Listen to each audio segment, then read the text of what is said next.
Embrace of the Blue Goddess, a 2CE and DMT trip report by Styrofoam Jones, posted to earwid.org, September 27, 2011. My friend, who we'll call D, and I were spending the day together. I'd just gotten a shipment of 2CE from an online vendor, and the two of us were already tripping fairly hard on that. But we were feeling great, and thought some DMT might mix really well. Just as a heads up, I will not be talking much, if at all, about the effects of the 2CE by itself in this report. The DMT breakthrough described below is easily my most profound and life-changing psychedelic experience to date, and as a result, the 2CE trip seemed rather dwarfed and mundane in comparison, so I don't really remember many of the specifics of it. I only mention it because it was a fairly high dose of 2CE, and it most certainly played into what I experienced during the DMT breakthrough, at least somewhat. But for the most part, this is a DMT trip report. I can tell you that the DMT session took place during the 2CE's peak, 3 to 5 hours after ingesting a 15 to 20 milligram dose, and roughly an hour after snorting a couple of 2 to 5 milligram bumps. Anyway, D had already smoked some of the DMT, broken through, and come back with a rave review, so I was up next. We usually like to play music whenever we took DMT, as it always seemed to make the whole experience flow much more smoothly as well as drown out any external distractions. Not to mention that music just sounds amazing in hyperspace. D recommended a fun techno song that he had just tripped along to. I believe it was Face to Face by Future Trance, so I figured I'd give it a shot. From this point on, I will be writing in present tense, as that is my preferred writing style. I'm feeling anxious, and after 10 to 20 minutes of psyching myself up, I put my earphones in. I lean back against the mountain of pillows we had set up to prop ourselves up along the journey, and inhale the first hit. As I hold the hit in, I gaze at the TV screen in front of me, at the Adventure Time marathon that D is watching, hoping to catch some final, whimsical frames of the show before the drug hits, to ensure good vibes and a pleasant trip. I hold the hit in for as long as I can. My heart begins to beat slightly harder and faster, and I know there's no turning back now. After exhaling, I take a few cycles of deep breath to ready myself for the next hit. My body begins to feel light and airy, as if it's turning to smoke, and a faint red orb with bluish-black tendrils sprouting and twisting from it appears in the very centre of my vision. I've not yet reached the point of overwhelming euphoria that I've come to know and love from DMT. Instead, my anxiety seems to have doubled. But I've broken through on DMT once before, so I know that this is just how it goes. Pre-flight anxiety, my friend calls it. So, I keep my cool and press onwards. As I hold the second hit, a sleek, wet, hyper-smooth feeling falls over the world. A feeling that I've noticed with all of my DMT experiences. I think it's partly to do with the smell of the smoke, which is kind of synthetic and plasticky, but not unpleasant. I think that once the smell gets in the air, it kind of colours the experience. Synesthesia, I suppose. The plasticky smell makes me and the world feel smooth and shiny and malleable, just like plastic. It's nice. A massive shift in consciousness begins to settle in, and what happens around this point is what I can only describe as the world unfolding. Objects begin to loosen and unhinge, breathe and dissolve, no longer held together by the physical limitations of reality. As this happens, a beautiful, utterly alien dimension seeps in from all angles to take the place of matter no longer there. A connectedness begins to fall over everything, like a strange energy matrix that hovers just outside of normal perception. I begin to feel a strong sense of belonging to the universe now, like the mental barriers that once separated myself from everything around me are beginning to weaken and crumble. Sound starts to vibrate off of itself, shaking the air and creating a steady, visible hum throughout the atmosphere. Things start to become impossibly angled.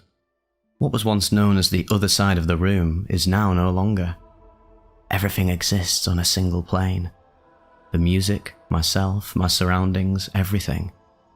It reminds me of one of those paper dragon optical illusions, where the face looks three-dimensional from the front, but the more extreme the view angle, the closer I get to realizing it's just a flat, craftily folded piece of paper. Smoking DMT is kind of like taking an impossible step away from reality and altering my viewpoint in such a way that reveals the 3D illusion of the world. This brings about an odd kind of revelation, as my brain tends to react just as it would to something like the paper dragon. I can't believe I've been fooled this entire time. It's just an illusion. The body high intensifies and I'm starting to feel incredibly strange and hollow. Every breath feels like it reverberates through my entire being, ricocheting through my empty shell of a body before coming back out. It's getting harder to think and focus now, and the pipe in my hand is becoming more and more alien to me by the second. I'm beginning to lose grasp of its function, its relation to me, and I know that I have to work fast and get at least one more hit in. I inhale again and make the hit as large as I possibly can. As I hold the hit, I watch gorgeous, intricate geometric patterns emerge and sharpen all over the room, flowing and weaving along the matrix that connects us all. My vision takes on a bluish-green hue, and its peripherals begin to bend, as if I'm now seeing the world through a camera equipped with a cyan-tinted fisheye lens. I exhale and catch my breath. My heart is going faster than I've ever felt it go before. I'm sure I'm just hallucinating at this point. Simultaneous euphoria and anxiety well up inside of me. I feel a few brief moments of panic, but I stuff them away and embrace the experience in its entirety. I decide to try and squeeze in one last hit. With every bit of focus that I can muster, I figure out how to work the strange device in my hands, the pipe, and I take one small final inhalation. The DMT hits me full force as soon as I take the hit, and I let the smoke go almost instantly while falling back against the pillows behind me. My heartbeat is a steady hum at this point, a constant vibration in my chest. The bodily sensations are no longer light and misty, but oddly rigid and angular. It's as if I can feel my being conforming to the endless geometric patterns shifting before me. Not quite completely detached from reality at this point, I look down at my chest to investigate the humming sensation. As I do so, I watch my heart burst from my chest and shoot forwards at an impossible speed. It reaches the wall and somehow just keeps rocketing off into the distance. I see my arms flail around like wet noodles before me, as if I have no skeleton at all. My thoughts race to the point of being nothing but a frantic, jumbled, incomprehensible mishmash of words and memories and commands. It's like somebody had stuck an immersion blender in my ear, continued to puree the contents of my head, until I couldn't possibly tell what was going on inside of it. This effect continues to build before finally reaching a crescendo, a place where all thoughts merge, a kind of hectic, fast-paced trance.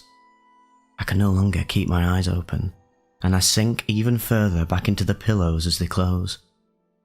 The frantic jumbling of my brain ceases, just enough to allow some modicum of coherent thought, but not enough to keep my brain from buzzing like an angry beehive for the duration of the trip.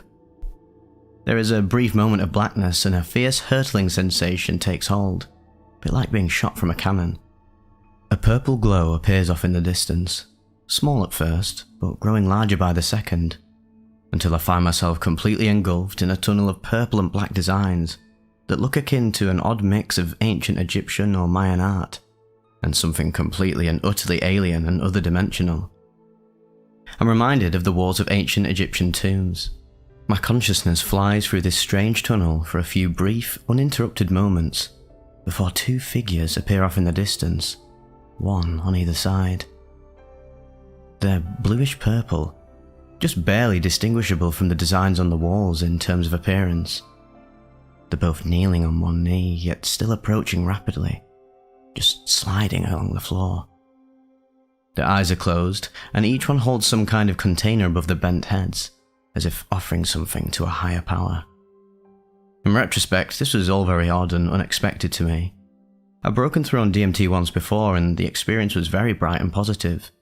I was engulfed by the warmest, most beautiful shades of yellow and green, and the majority of that trip was spent riding waves of colour, in complete euphoric bliss, while all kinds of pristine, oracle-esque shapes and figures presented themselves among incredibly intricate geometric patterns.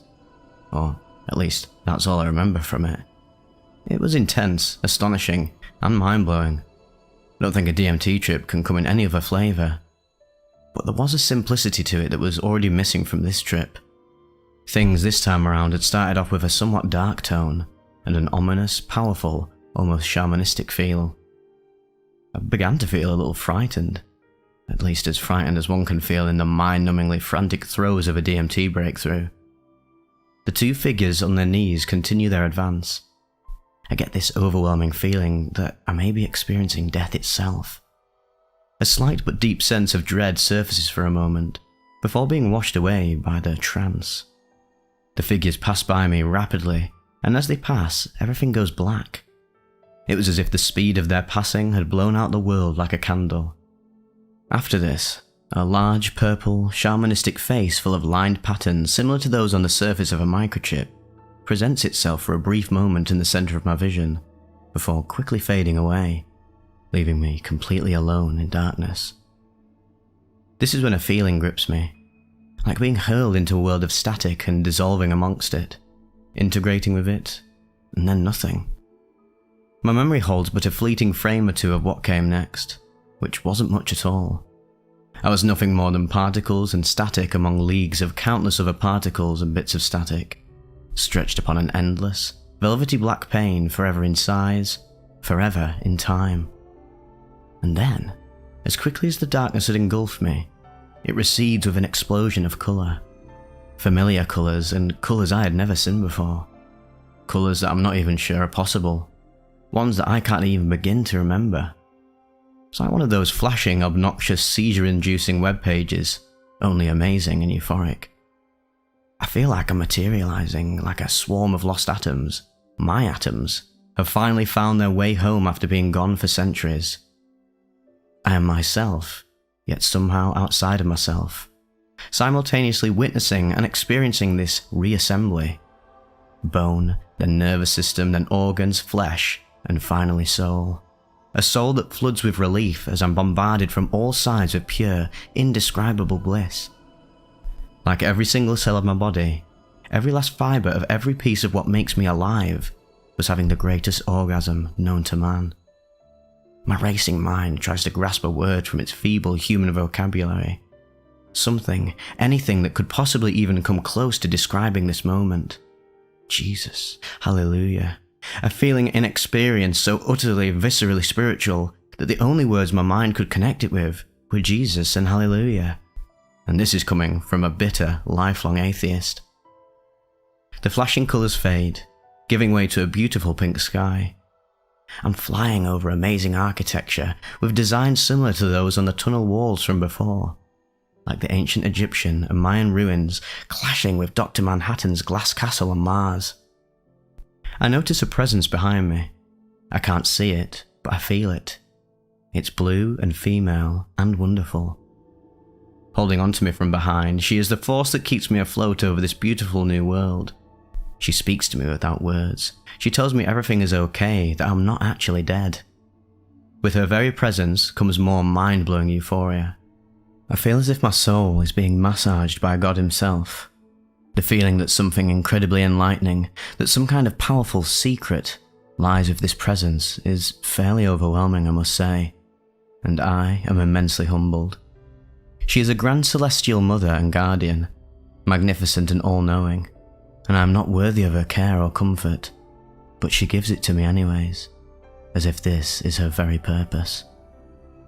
I try to learn from her, ask her something, but the harder I try to think and reason and grasp at petty words, the more my head spins and the more intense the entire situation becomes, leaving my train of thought in ruins. I know this is something I can't question, something I just have to let happen. I fly with her for what feels like an eternity, but at the same time, not nearly enough. As we travel through the sky and over the beautiful buildings and scenery, she communicates with me wordlessly, in a way that seems very alien, but at the same time very right, like the long-lost but never quite forgotten language of all that is conscious. I would like to call her expressions a song of sorts, but they were more like a pseudo-vocal energy dance, or something to that effect. I feel all of my troubles melt away amidst her caring embrace.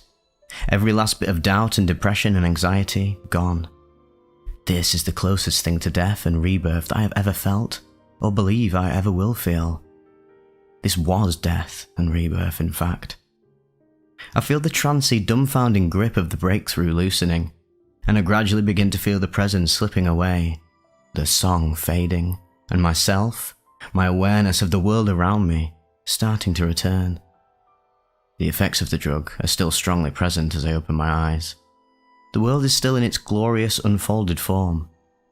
I look down at my body, and I can see glowing, pulsing veins and waves of light dancing beneath my skin. This is an effect that I have always gotten on the come down of DMT. I've always entertained the notion that this was some kind of visual spirit or spirit energy coursing through me. I feel amazing, like I've just emerged from the most vivid, wonderful, life-changing dream. I close my eyes again and watch light, geometric patterns dance around me. When they fade, I get up and just rub my body all over, feeling frisky and awesome and full of life. Like I've just had my spirit brought back to the manufacturer and completely refurbished. The intense positivity of the DMT trip pushed the remainder of the 2CE trip in a perfect direction, and D and I spent the rest of the day just enjoying life, walking in the rain, listening to good music, and doing childish, silly things.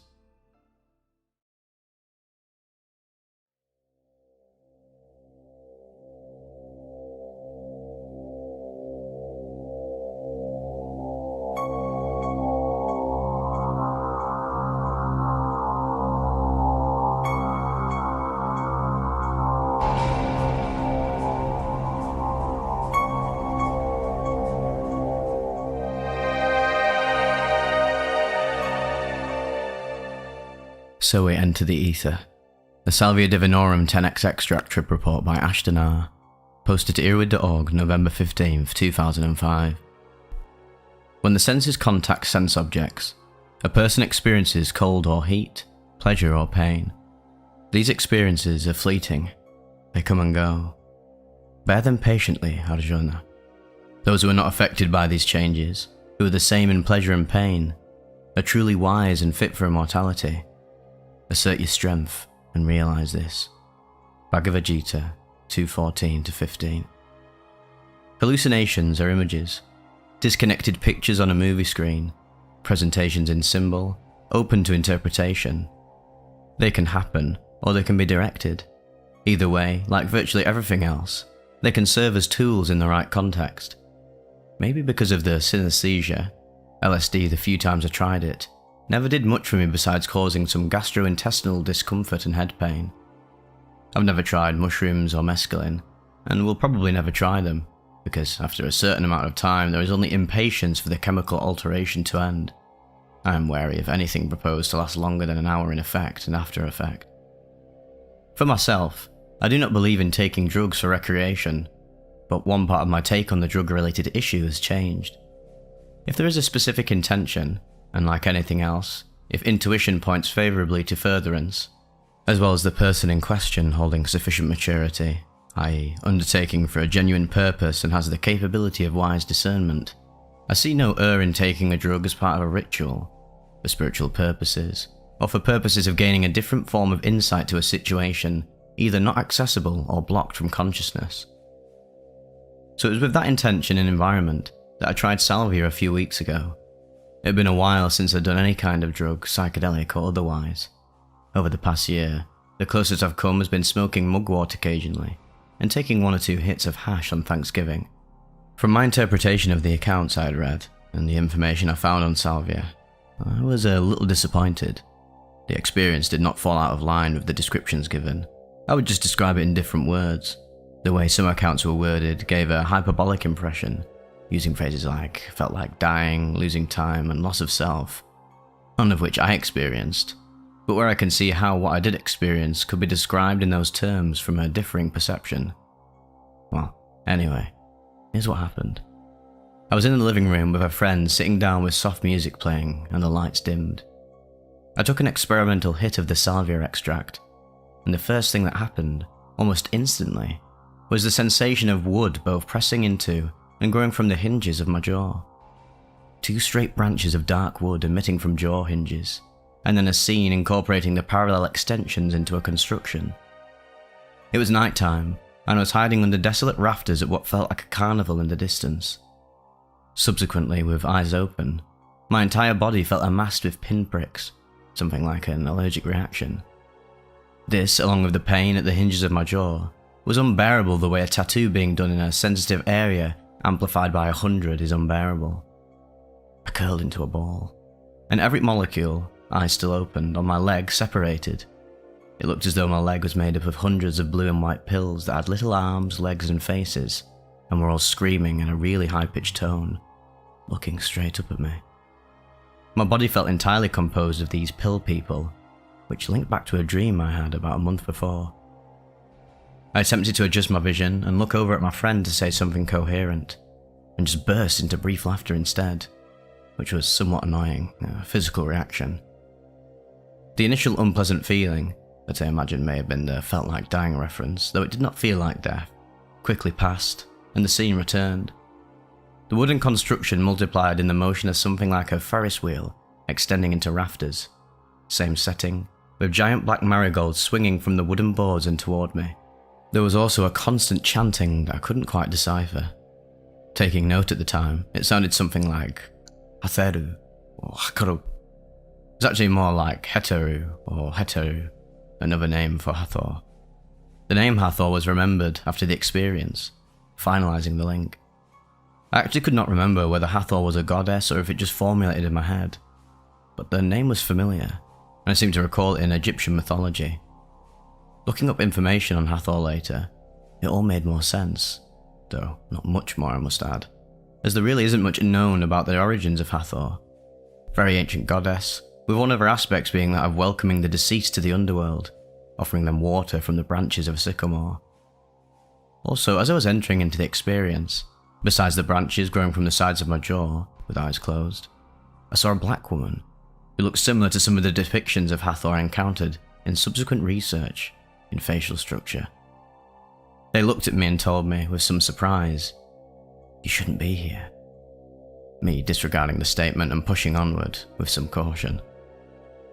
The chanting still going on, but with the unpleasant physical sensation subsiding, I attempted to look around. I was under the rafters again, with a carnival in the distance. Looking between the spaces, I saw a tall figure in shadow standing under a street lamp.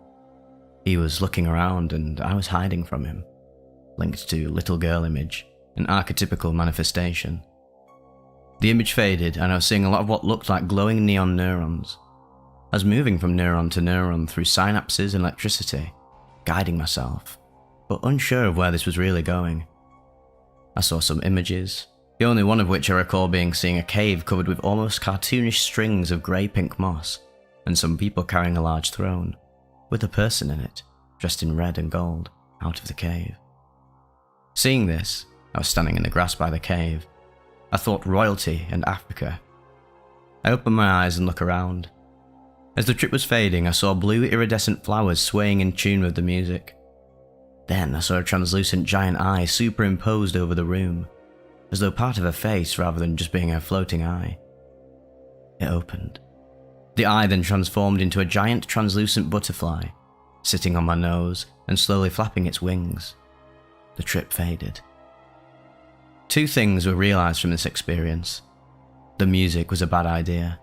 I found it rather distracting, and the living room was not an ideal place. I was not comfortable. I wanted to lie down. So grabbing some pillows and a blanket, we moved into my room and I situated myself on the floor. The second time around, the first thing felt was, again, the unpleasant pinprick sensation along with the pain in the hinges of my jaw. Anticipating this, I attempted to breathe through it, which did not help all that much. So instead of trying to push it all away, I focused on the pain in my jaw and looked around. The room was made up of flat plant creatures.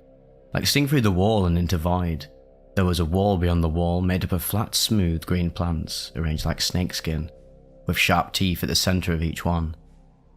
Focusing on the pain in my jaw, it felt like there was a giant spider trying to climb out of my mouth. Part of me looking down at me. I saw many huge tan-coloured tentacles surrounding my lips, but I still thought it felt like a spider. I'm having to make word adjustments right now. Like the swinging flowers I saw actually looked like black marigolds, but I originally registered them as geraniums, because they looked and felt more like the word geranium than the word marigold. Similarly, this feeling of something with many legs is more closely attached to the idea of spider than octopus, as is the idea and sight of tentacles for some reason. Regardless of what it was, something was trying to push out of my mouth, and whatever it was causing pain, so I focused my energy on pushing it out. It ended up being an enormous, long, worm-like creature. As it was being pushed out, one of the wall plant's mouth opened, like a black hole surrounded by sharp teeth, and I pushed harder. I pushed until the tail of the worm entered into the void, and the plant's mouth closed, whereupon I felt better. By this point I'd realised I would not be able to lose control. I had to guide myself in the traversion. I was hoping for some kind of direct realisation, but it was not meant to be. I was in a somewhat dangerous realm of consciousness, and if I was not willing my motion in it, the darker side of it could immerse me. There were some frightening images of death and decay present, which I pulled away from because I felt I could not handle them at the time. There were also voices coming from every direction, saying contradictory things, goading me, insulting me, praising me, telling lies, etc. I searched elsewhere and entered into loops of tunnels. Each tunnel had an end to it, like a door or a light. Again, I realised that if my motion was not guided, I would only continue looping through the tunnels, never reaching a light or going through a door. So, when I found myself in a tunnel and seeing the light or door, I focused all my energy on reaching that door, opening if it was closed, or peeking through if it was open. The amount of focus required proved to be significant. A lot of concentration was needed. Sometime in all of this, wondering where I was, it suddenly registered that I was in the flow of information. Thinking about the lies and the voices sparked the realization. And after that, I resolved to do some magical work, working with it instead of trying to let go. Traversing the tunnels, I opened as many doors as I could to the light behind them. I passed through many images, but I was not able or willing to peek through every door I opened, either being pulled away to somewhere else, or just unable to remain long enough to look. Some were more difficult to get to than others. I don't remember everything I saw, but a couple of things stick out. One of them was being in what I would call a hallway. It was actually more like a defined road-coloured white, with the ground not being ground, but a falling away of ground in blue. The picture had a very technological feel to it. There were featureless people walking along the road who looked as though they were made of white clay or coated in white plastic. Some were taller, some were shorter, but they were featureless and clothing deprived, not male or female, and hairless. They were human though. They were all passing under this door frame that was around the middle of the road. Nothing happened to them. The door frame simply happened to be there. I was like a ghost passing over them and through them. This did not seem very important, did not strike me, but I do remember it. More importantly, however, I remember a couple of other things. During the exploration, I came across a pool of thick black water. It was almost shiny. The black pool solidified into stone wall, a pickaxe manifested, and I began chipping away. It was slow going, and I was soon energetically exhausted. I was surprised to find that underneath the stone I had chipped away, there was only something like chunks of flesh or something equally repugnant. I had loosened the foundation, but the wall, pool, was deep and sturdy. I remember someone standing next to me in the space, though I did not pay much attention other than marking their presence in the periphery. I don't know who it was or what they were doing there, though they appeared to be male. At one point, I encountered a human figure made of metal. I understood that the metal was a coating, and focused on blasting the coating, experimentally. The metal shattered, and there was a coating of something else underneath. I continued blasting until the layers had all been shattered, and this was only the part of the trip that was real, did not feel like watching or moving for images. When I shattered the final layer, I felt a zap physically and mentally passing through my being. A little burst and something like a clearing that permeated through me. When all the layers had been shattered, there was only a floating condensation of shimmering liquid gold. This zap only happened once more, when after chasing down and breaking different armors, both energetically and in imagery, with varying degrees of success, I willed myself to the Lake of Renewal by calling down golden energy, infusing myself by drinking the water or having the energy wash over me. Same thing. The lake is the image of the occurrence and a visualization often used in guided meditation or hypnosis for similar purposes. You're in a lake filled with gold water, or you're in a lake filled with silver water, you take a drink. The background of these encounters was just floating in blank space. I was trying to hold on to the trip, extend it. But after a time, it was just me working, forcing, and I was spent. I opened my eyes without any lingering visuals. not mentioned, but through the whole trip, there were always plants and flowers either in direct view or indistinct view, translucent overlay or felt presence. I hardly thought anything of mentioning it, because the plants and flowers felt so natural being there that, well, I hardly noticed. As in, well, of course there were going to be images of flowers, why wouldn't there be? I believe the first trip lasted about 25 minutes, and the second lasted about 40 minutes. There were no lingering after effects, except for the expected short-term increase in head tension. Becoming the Unbeing, a Salvia Divinorum 5x extract trip report by What's in a Name, posted to EARBUDS.org July 18, 2005. I've wanted to have an experience like I've read so much about on the internet for so long, and although it took some effort, I did get what I wished for. It's weird because although I've done mushrooms, DXM, I don't feel as stupid when I call it DXM, not Robitussin, as well as morning glory seeds among others, but it never felt proper to write a trip report about my experiences. This somehow seemed private. Experiences whose details I didn't feel should be shared. Now, I obviously don't feel this way about my most recent and first level 5 trip on Salvia. I'd smoked Salvia 3 times previously in attempts to attain a level 5 trip and meet Salvia, to voyage to other times and become something like wet paint, as I'd read in one report. Well, I guess I'll start from the beginning. The first time I smoked Salvia, it was in my glass bowl. I got some 5x and put in what I figured was 1/10 of a gram. A friend and myself had driven back on a road where no one is at night, next to some soccer fields where I figured it would be safe. I torched it, but didn't realise how hot the glass would get. I had to hold the bowl with my shirt that I took off because the bowl got so hot I couldn't touch it and cover the carb without getting burnt. I did, however, manage to pull off a few good hits from it. The first thing I always notice when smoking Salvia is the prickly feeling in my chest, which soon became rather uncomfortable. Before I knew it, I was already tripping pretty hard. I was watching the last of the Salvia as it burnt when I got my first open-eyed visuals. The cherry looked like a teddy bear, and then I realised that, well, everything looked like a teddy bear. It was as if the world was glossed over with a film covered in them. I think it's just as hard to explain low doses of Salvia as it is high doses. I remember muttering something about tripping pretty hard, and I walked about 20 yards away and soon realised that I had nowhere to walk, and figured I should just sit down and experience this. When I sat down, I closed my eyes and saw that I was on top of a huge spinning tunnel, like I was on top of a tornado looking down to the ground. The tunnel was mostly black, but there was a light at the bottom of it. I had a good mindfuck going, lots of thoughts coming to me. Soon I opened my eyes, and the inebriation left me back in reality. I knew I had a hard trip, but had the feeling that there was more to come.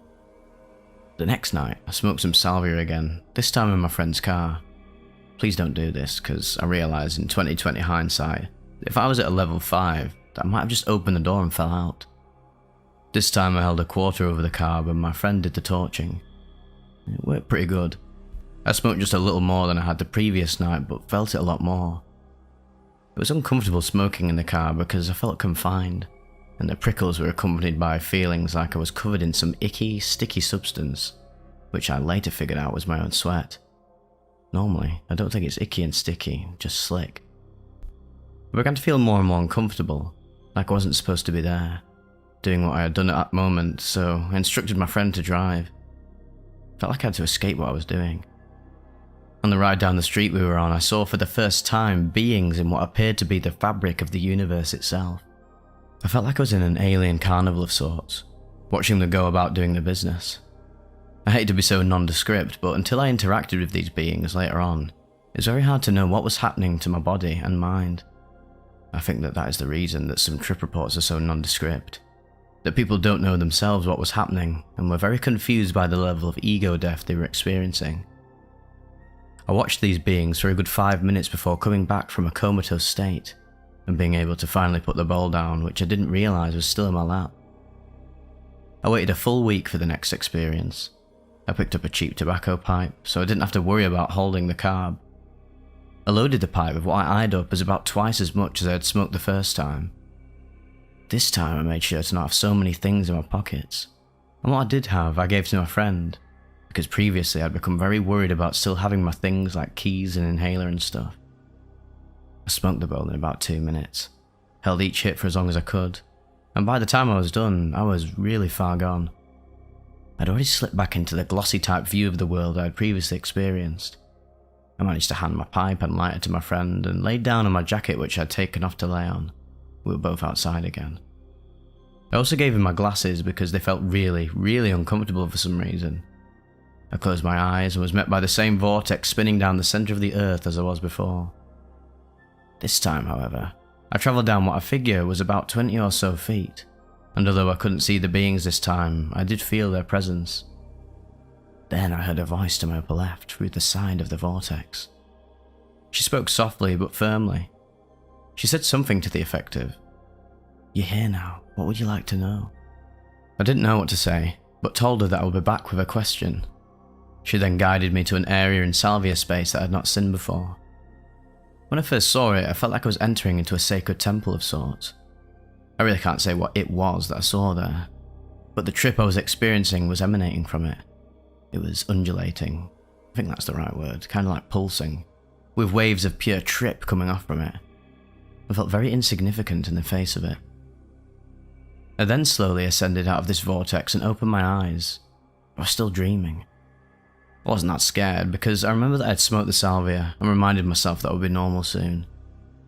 Salvia had seemed kind of mad that my friend was present.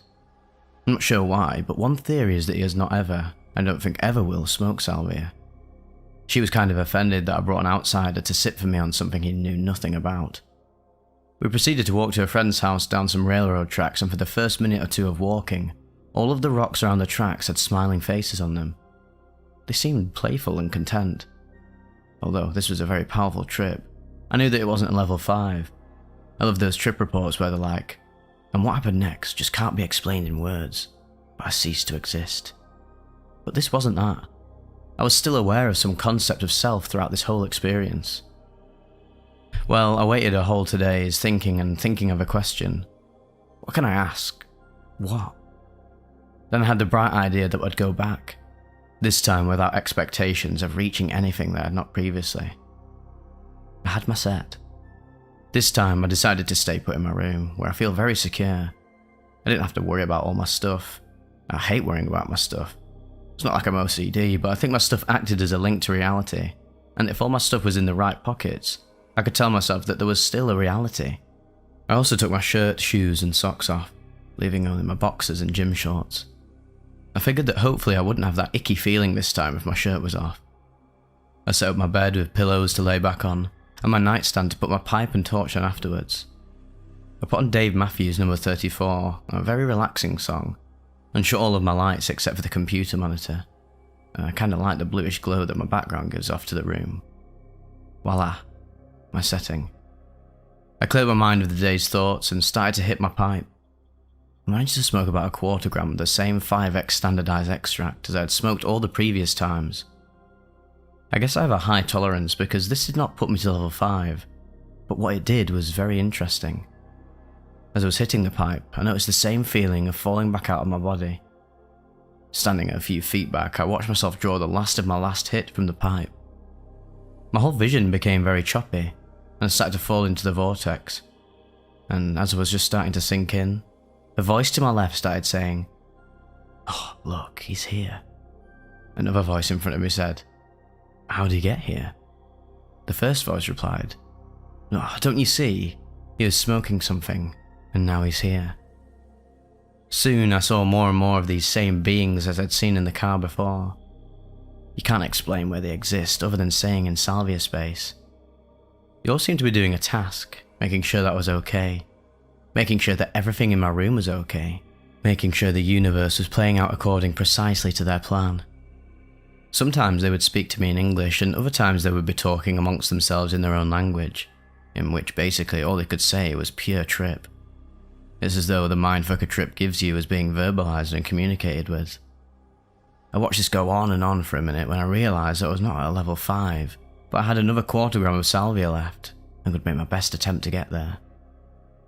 I was astounded that I could get up, walk to my computer, and pour the extract into the pipe in this state.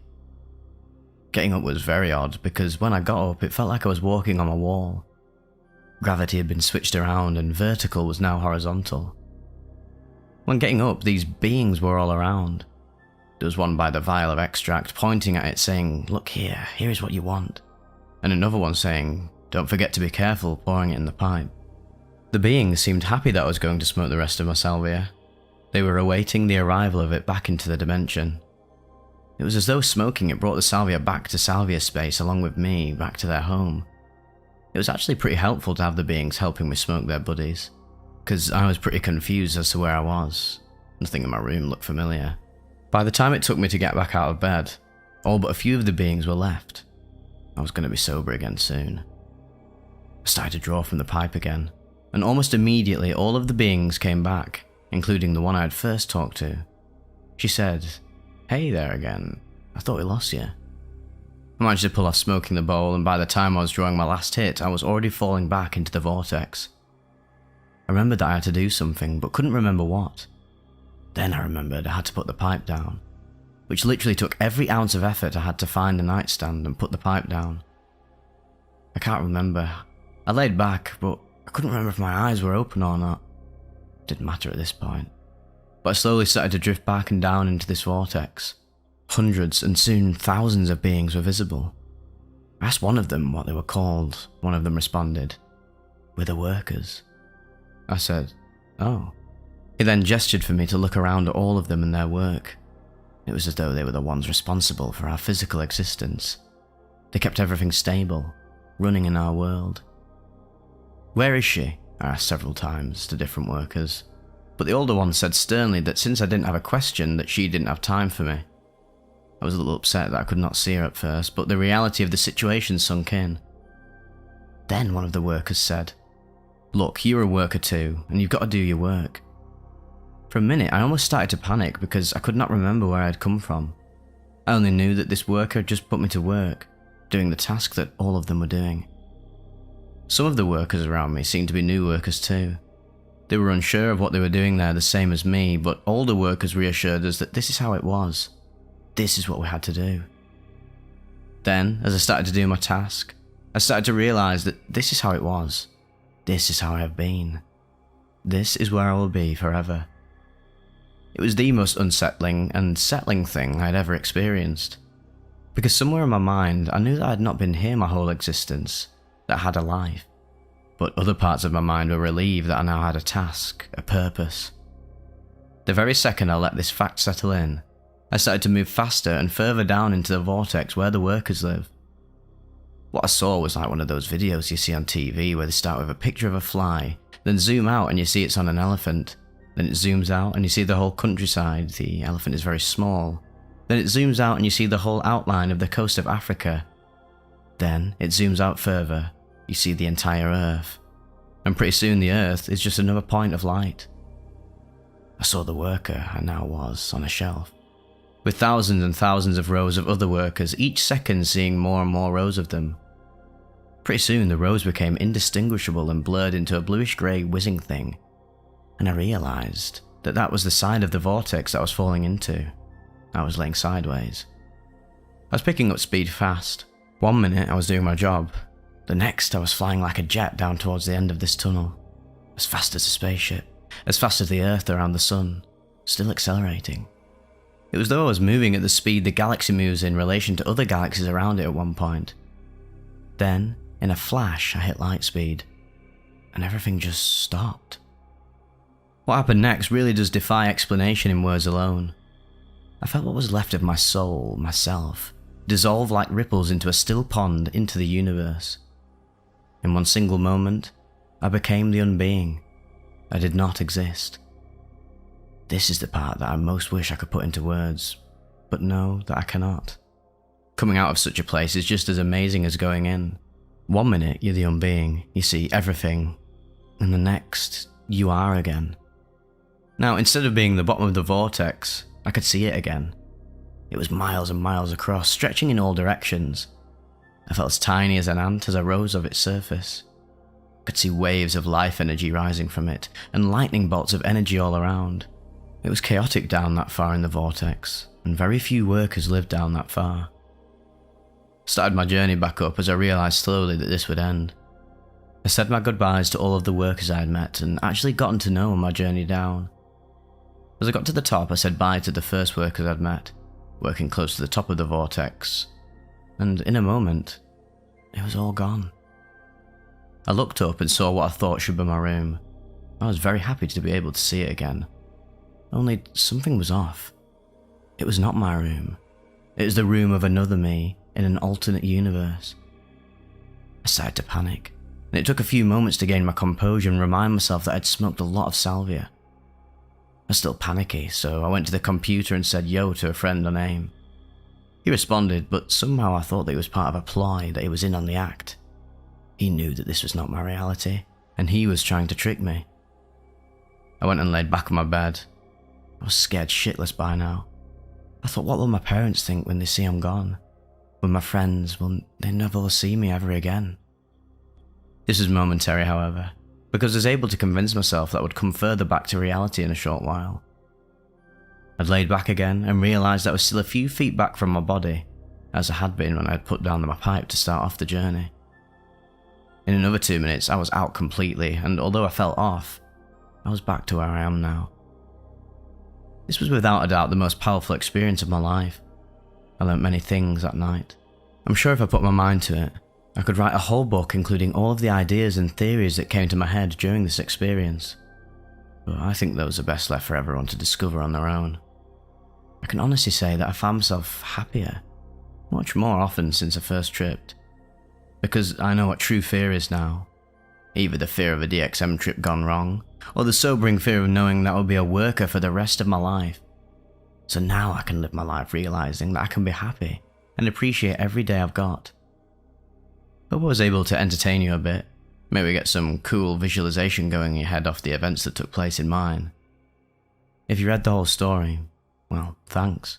Because I feel it's important to gain new information about what is available to us, and to be able to make more informed decisions with that information. Take everything in stride. Oh, and safe journeys. The End of All of Existence. A Salvia Divinorum trip report by Yikes. Posted at EARBUDS.org, December 23rd, 2012. The reason I'm submitting this experience is that I want more people to be aware of the potential magnitude of Salvia Divinorum. It's been over 6 months since this happened, but this was the most unexpected and chaotic thing that has ever happened to me. I'll do a brief overview so the reader can understand what kind of set I had for the trip. But for those of you that just want to read about the trip, I smoked half a gram of 40x salvia out of a bubbler in pitch dark by myself, lying on my bed with my eyes closed. At the time of the trip, I'd just gotten back home from a year-long stint in a lockdown residential treatment centre in Utah. My parents sent me there for smoking pot all throughout my freshman year of high school. My only previous experience of hallucinogens was right before I was sent away. I took 1.5 grams of OK mushrooms, and while looking back, I wouldn't call it a strong trip now. At the time, it was one of the best days of my life in terms of revelation, epiphanies, etc. But anyways, a year later I returned home hoping to repeat my psilocybin experience. Took the subway to my local head shop, and bought 1 gram of 40x salvia instead. I waited until 1 in the morning before I brought my stash from under my bed. In my house, the attic was converted into 2 bedrooms, so I'm on a floor above my parents, so smell from smoke is not an issue. As I looked at the bowl, I encouraged myself. Oh, it's been a year since the mushrooms. You've changed as a person and matured since then. You've accomplished so much, all while staying sober. It's okay to trip balls now. So I packed 0.5 gram of salvia into my bubbler with a screen to protect it from falling into the water.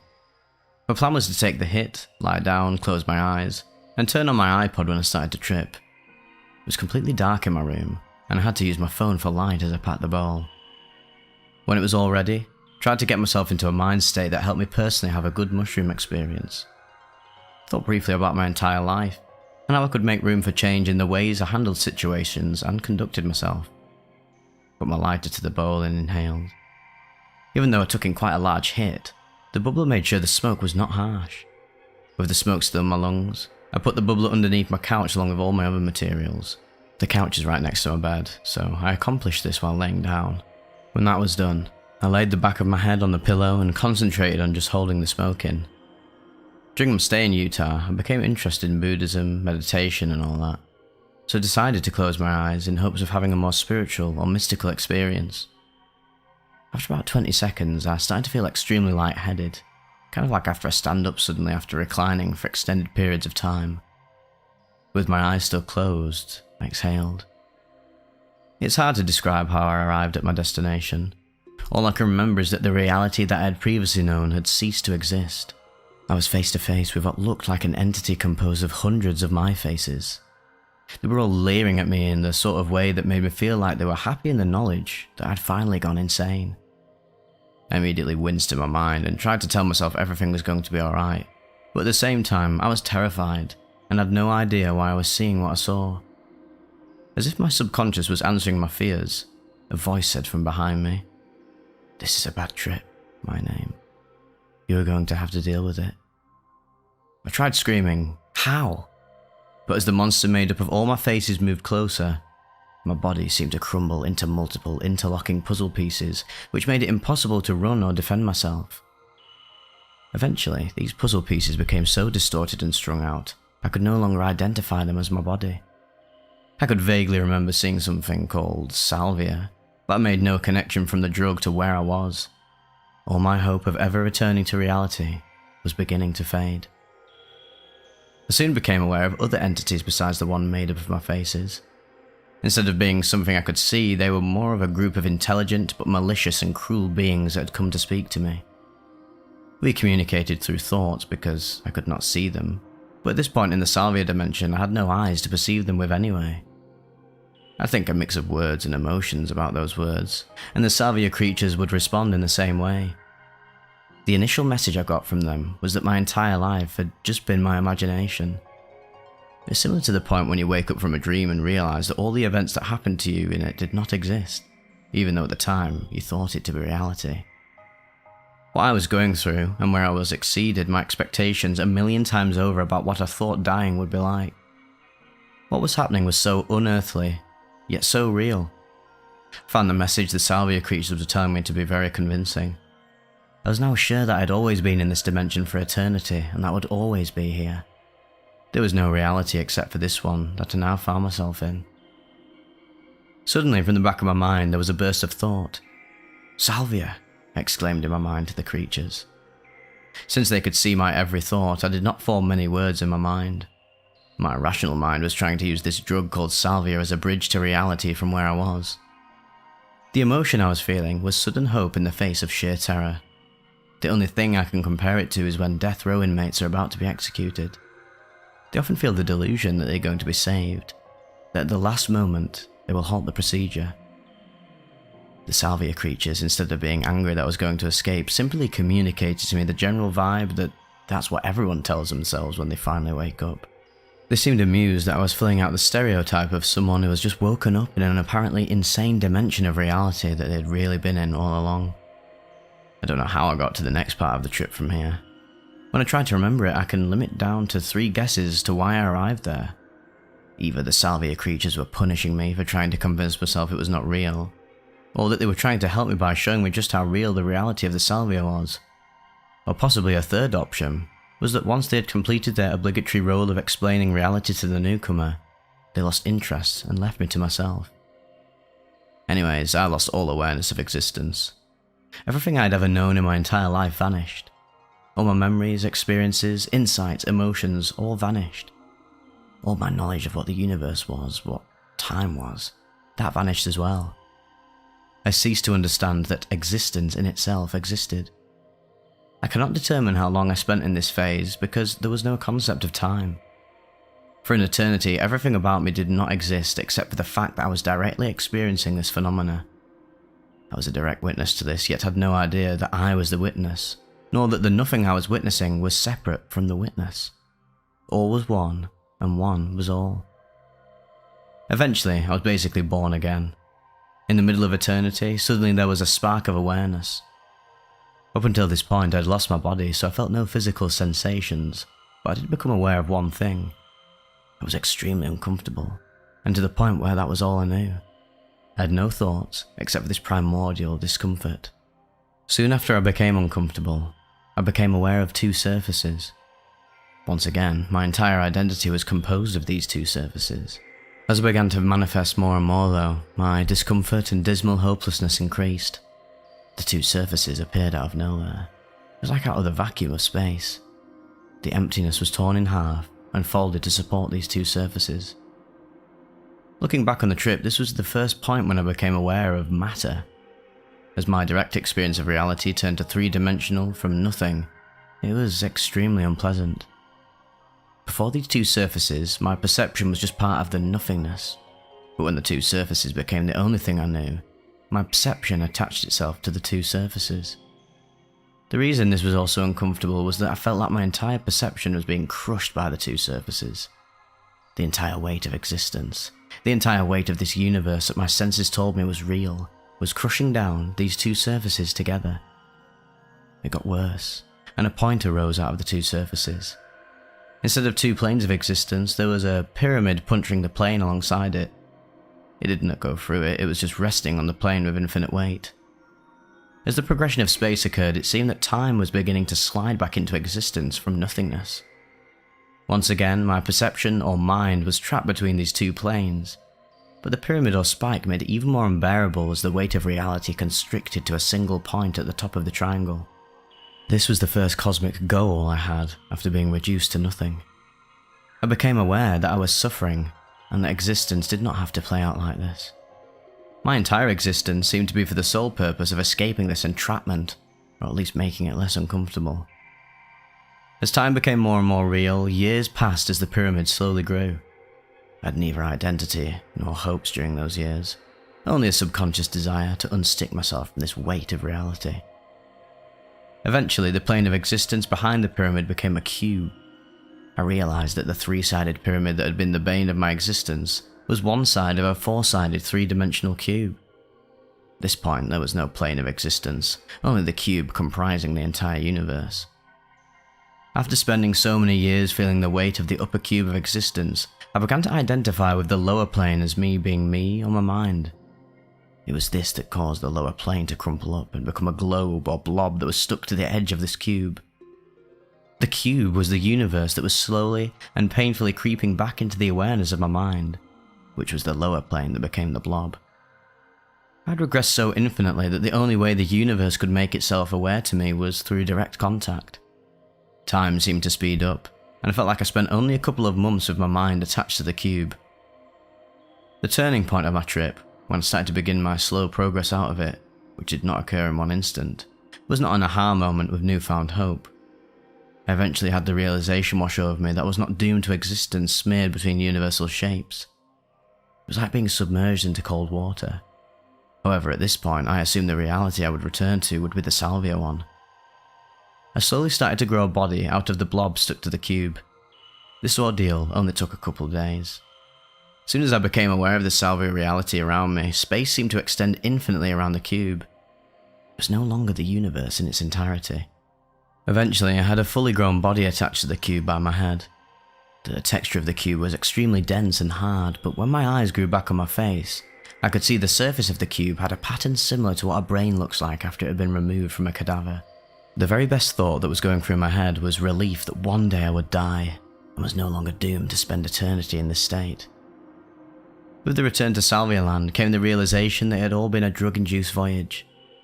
This was not exactly good news to me, because that did not make all the years I spent there cease to exist, nor did make the experience any less dramatic. It was like all my memories, my knowledge, returned to me while standing in Salvia Land, with my head attached to this large cube.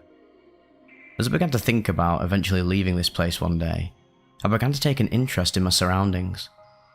The cube that I was attached to seemed to be 10 feet tall, and was in an immensely large cavern. There was a discernible ceiling to it, but where the walls met the ground was so far away I could not see it. In fact, for all I know, the ceiling could have been some distorted sky. Everything was various shades of red except for holes in the sky, ceiling, placed randomly that shined with a gross shade of yellow. I turned to try to see how I could remove myself from this cube, when I noticed there were other people attached to the cube with me. One of them was a good friend of mine, and the other was a man I had never really seen before. My friend looked hopeless. I assumed that somehow he had made the mistake of venturing into Salvia space as well. I asked him what would happen now that you have tripped this hard. I was still trying to figure out how I would eventually make my way back to reality now that I had figured out I was in a trip. His reply was, Well, most people usually commit suicide or become addicted to heroin. I remember thinking, well, I'm not going to do either of those things, even if I have to see a therapist every single day for the rest of my life. I don't remember what caused it, but at some point I opened my eyes and was able to crawl. If I stayed in the same spot for more than a second, then I'd get sucked back and would still be attached to the cube. I crawled around my bed for a couple of minutes just trying to stay in this dimension. After about 10 minutes I had a hard time understanding what had occurred. Oh well, that wasn't so bad. I'm still here, I just thought, and went to sleep. Over the course of the next week, I began to ponder what had happened and to think more about it clearly.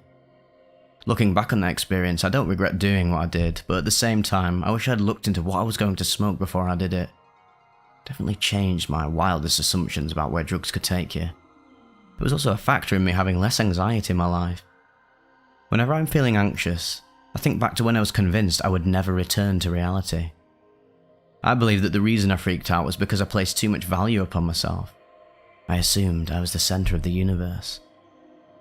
The salvia experience made me think about how insignificant we all are in the entire history of our universe. So whenever I start thinking about it when anxious, it makes whatever caused my anxiety to seem, well, less bad. The first time I tried LSD, I was fortunate enough to be with two very helpful and nice girls who were experienced with it. I feel that the salvia definitely helped me have a nice first acid trip though. The hour that the effects slowly built up over felt like an eternity compared to the 20 disorienting seconds it takes to reach a salvia peak.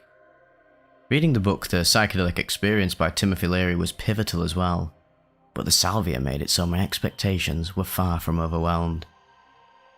For anyone who reads this and is making the decision to never do salvia, don't automatically assume that your experience will be similar to mine. I plan to have a breakthrough on salvia before I die, which will most likely require me to do it several more times. If I have any advice for someone who is going to do salvia for the first time, or do enough to have a level 5 or 1 trip, my advice would be to ponder first how insignificant you are in the grand scheme of things. Also, try to be satisfied with life at that point. I know that is a pretty difficult thing to ask, but when you feel like you have lived a good life, then it probably won't feel as horrifying when it all disappears. Good luck.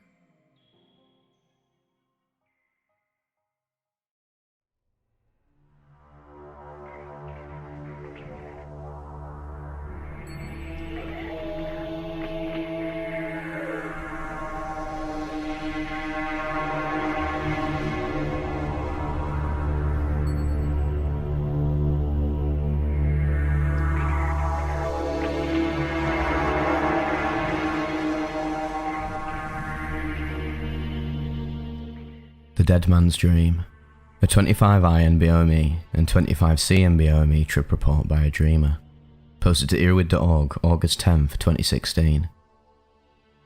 This experience is by far the most profound experience I've ever had. I consider myself a fairly seasoned psychonaut, and have imbibed many a mind-altering substance in my time. DMT, DPT, LSD, most of the 2C series, mushrooms, MXE, ketamine, etc. But nothing I have ever done in the past even comes close to what happened to me this night. I'd recently acquired some 25I NBOME and 25C NBOME gel tabs, with a fairly high dose in each, 1.5mg 25I and 0.8mg 25C. I went outside and smoked a bowl with a friend and showed them my newly acquired magical gummy worms. I wasn't entirely set on trying it that night, but just kind of said, well, why not? So, due to prior experiences with 25 NBOME, 1.5mg gave me a fairly good yet somewhat underwhelming experience. I decided to double it this time, and at about 10:45 stuck 2 of the gel tabs under my upper lip and waited for the fun to begin, which, I must say, did not take long. 11. Mouth is mostly numb and that god-awful taste remains. Breathing feels strange. The first signs of psychedelia manifest. A general feeling of strangeness takes me. 11:15. Feelings of strangeness continue. Slight trails forming now. 11:30. Closed eye visuals really kicking in. Objects begin breathing and the world begins taking on a purple hue. 11:45. Cottonmouth from the weed earlier combined with the horrid taste of the research chemicals is getting annoying now. My walking is mostly unhindered into the kitchen to get a glass of water. At 11:47ish, I'm walking back to the living room to get on the laptop and listen to music, when things start getting downright crazy. It feels as if I'm on a boat in a storm. Everything is moving around, the walls and floor begin rippling. I have to hold myself up along the wall to make it to the couch. I go to put on some music, but find it somewhat difficult as the keyboard appears to be moving around and changing sizes. I finally succeed in getting music started. Bad idea, the noise is actually quite weird. I somehow start to become mesmerised by it, and it becomes less terrifying over time. I attempt to look stuff up on the internet, but I don't really know why, because I can barely even read the screen at this point. At 12, I feel unbelievably good, so damn happy to be honest. I'm more used to the hallucinations now, and seem to have regained my balance. I realise I forgot my water in the kitchen, and decide to go get it. I get halfway there, and decide it would also be a good time to go smoke a bowl and go back to get the weed and my phone so I can listen to music whilst burning one. Stop halfway to the kitchen again and play with the cat. At this point, I pretty much lose my ability to tell time at all. I stand by the window and look for whatever it is that my cat is staring at. As I stand there, I realise I have no idea how long I've even been standing there in the first place, or how long ago it was that I got up to get my glass of water. Things even seem to start repeating themselves. I walk towards the kitchen to get water, I'm back at the window. Again, I walk to get my water, back at the window. What the fuck is going on? I finally manage to make it to the kitchen and realise I'm way too far gone to even attempt to burn something so close to my face, so I decide to nix the weed smoking idea. I recall certain foods tasting amazing while on 25i, so I decide to eat some fruit instead. I get some kiwi out of the refrigerator and sit down on the floor to eat it because, yeah, fuck chairs. Things seem to repeat again. I get the kiwi out of the refrigerator, I sit down, it repeats again. I finish the kiwi and go to wash my hands. After washing my hands, I get engrossed watching the patterns forming on the floor tiles. I then again zone out and forget how long I've actually been standing there. I walk back to the couch and get on the laptop. I seem to have conquered my inability to read. I start looking at Facebook and high strangeness begins anew. A massive sense of deja vu washes over me. I remember all of this. I actually saw these posts months ago. The last time I did 25 IMBOME, I saw these exact same posts. As I scroll down the page, I can predict the next post before I get to them. For the second time now, I have no idea what the fuck is going on. So the hallucinations come back en masse now. The computer seems as if it's some alien machine. Everything starts warping around, it's very hard to focus now. Purple and gold vines and snakes start growing out of the ceiling. I decide to make an attempt to listen to music again. I get my headphones out of my pocket, but cannot unravel them. Something crunches between my fingers, and a small insect walks up my arm. Then, there's thousands of them. The buzzing. Oh god, the buzzing. It's just a drug, they're not real. The buzzing then dissipates, and the insects are gone. I look around, and the vines are still there swinging about though. I see a ring of people around me. I can't see them right in front of me, they seem to be in my peripheral vision. They look like ghosts. There's a ring of ghosts standing around me chanting. Their incantations fall on deaf ears. I look at my hands and a scorpion crawls out of one and walks up my arm, across my chest, down my other arm, and finally into the other hand. Strange. Very, very strange. I realise I forgot my damn water again, and try to make it back to the kitchen. This time the journey is fraught with obstacles. The fact the obstacles aren't actually there is only a minor concern. The people sitting on my kitchen table seem friendly enough. I cannot make out the language they are speaking at all. I offer them some fruit, and they disappear. Oh, too bad. It's good fruit, they're missing out. Holy shit, I just offered real fruit to imaginary people. I get my water and go back to the couch, when a feeling of dread washes over me. Reality seems to be breaking all around me. more things repeat, and it would appear that I'm firmly stuck in a loop. The TV show that is on now doesn't seem to be conducive to having a good trip. I try to change the channel, but just cannot figure out how to make the remote work. I think I should just try and go to bed. I make it as far as the laundry room and get lost in the darkness. Abort. Mission failure. I cannot make it to the bedroom. I must go back the way I came. The return journey is perilous. When I last came through here, there was light abound, but now it is gone, and only a faint glimmer coming from the television I couldn't succeed in turning off exists. I return to the couch and lie down there. The feeling of dread remains. What is it that I'm afraid of? I fade in and out. The television seems to be repeating itself again. I'm sitting with my phone in my hand. When did I sit up? When did I get my phone? The man on the television has a phone as well. He sends a text. I get a text. It's from the guy on TV. Then the world explodes. I'm sitting with my phone in my hand. When did I sit up? When did I get my phone? The man on the television has a phone as well. He sends a text. I get a text. It's from the guy on TV. Nah, wait, didn't this just happen? I look out the window.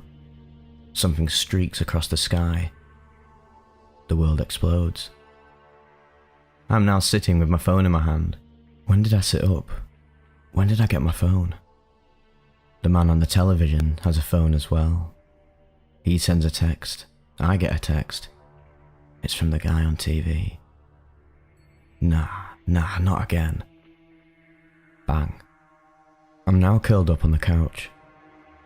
What just happened to me? I recall explosions, and the remote is lying on the floor now, broken, covered in blood. There is smoke everywhere, burning, everything's burning. I'm back on the couch. The remote is on the arm of the couch, and now the third. What the fuck is going on? Walk to the front door and look outside. Things seem to be flipping from the psychedelic amazing world to the, well, exploded world. I look back to the couch and the remote is on the floor broken again, when a second later it is back on the arm unscathed. Fuck this. I'm lying back down. I'll deal with the possibly broken remote tomorrow. So I'm lying on the couch again, and various visions of my demise flash before me. A sense of panic washes over me. That last one felt very real.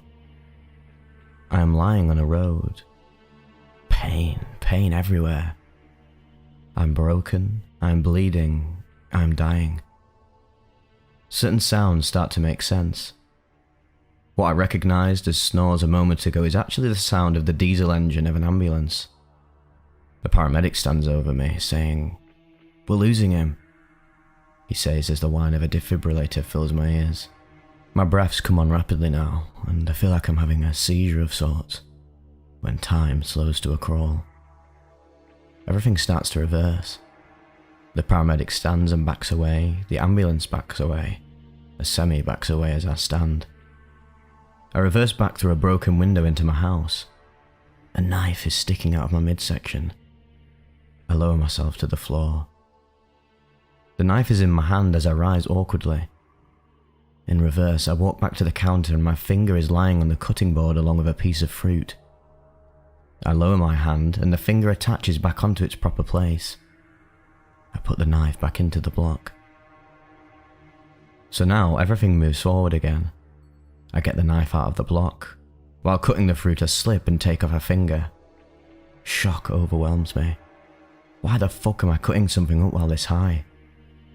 I slip on some blood and fall onto the floor. The knife stabs into my stomach. No. Why not now? I manage to make it to my feet and stumble forwards. I fall forwards and smash through the window.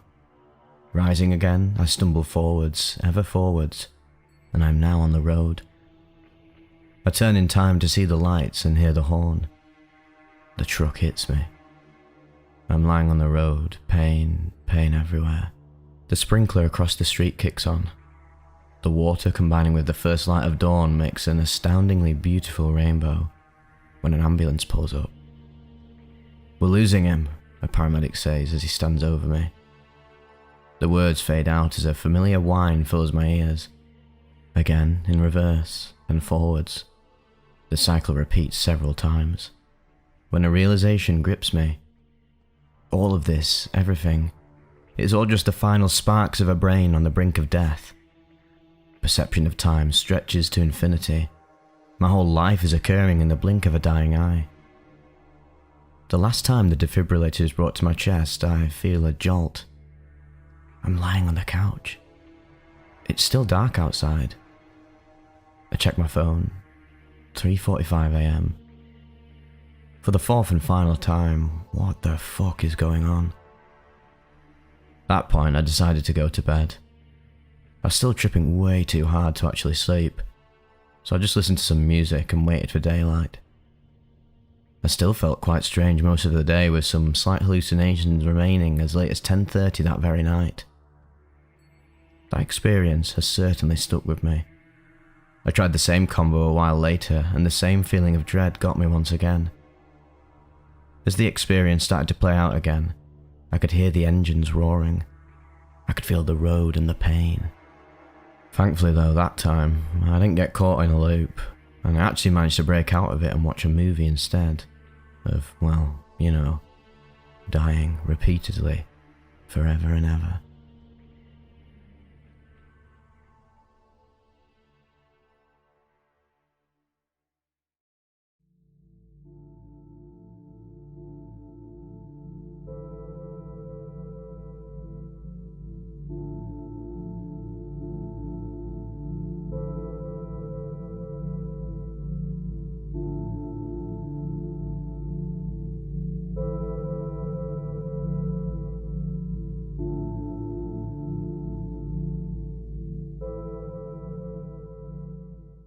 Wormhole to Heaven, a DXM trip report by Colby M, posted to earwid.org September 22nd, 2023.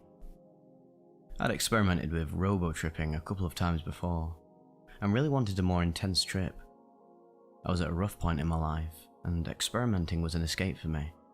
I bought 2 20-count bottles of extended release Robitussin, and later that night in my basement, I asked God, or the universe, "Please, let this make me a better person." I don't remember why I said that, but I knew I needed to for some reason.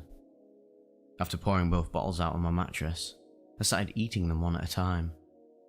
Eventually, I started swallowing 3 or 4 at a time to speed up the process, and after finally finishing all 40 pills, I sat and waited. I listened to music for a bit, then played some computer games. My body movements felt heavy and slow. I enjoyed that feeling for an hour or so, and then it really started to kick in. I lay down on my bed and felt my heart slow down. I closed my eyes and the world dropped away. I floated upwards and stared down at my body for a moment, then was rocketed through space-time. I saw the surfaces of many unknown planets, or perhaps other dimensions, rushing past. The rushing stopped when I was in a grassy field with a pink-tinged sky. I was next to a still pond of clear water. I felt so incredibly loved at that moment. 2 figures descended from the sky and each took one of my arms.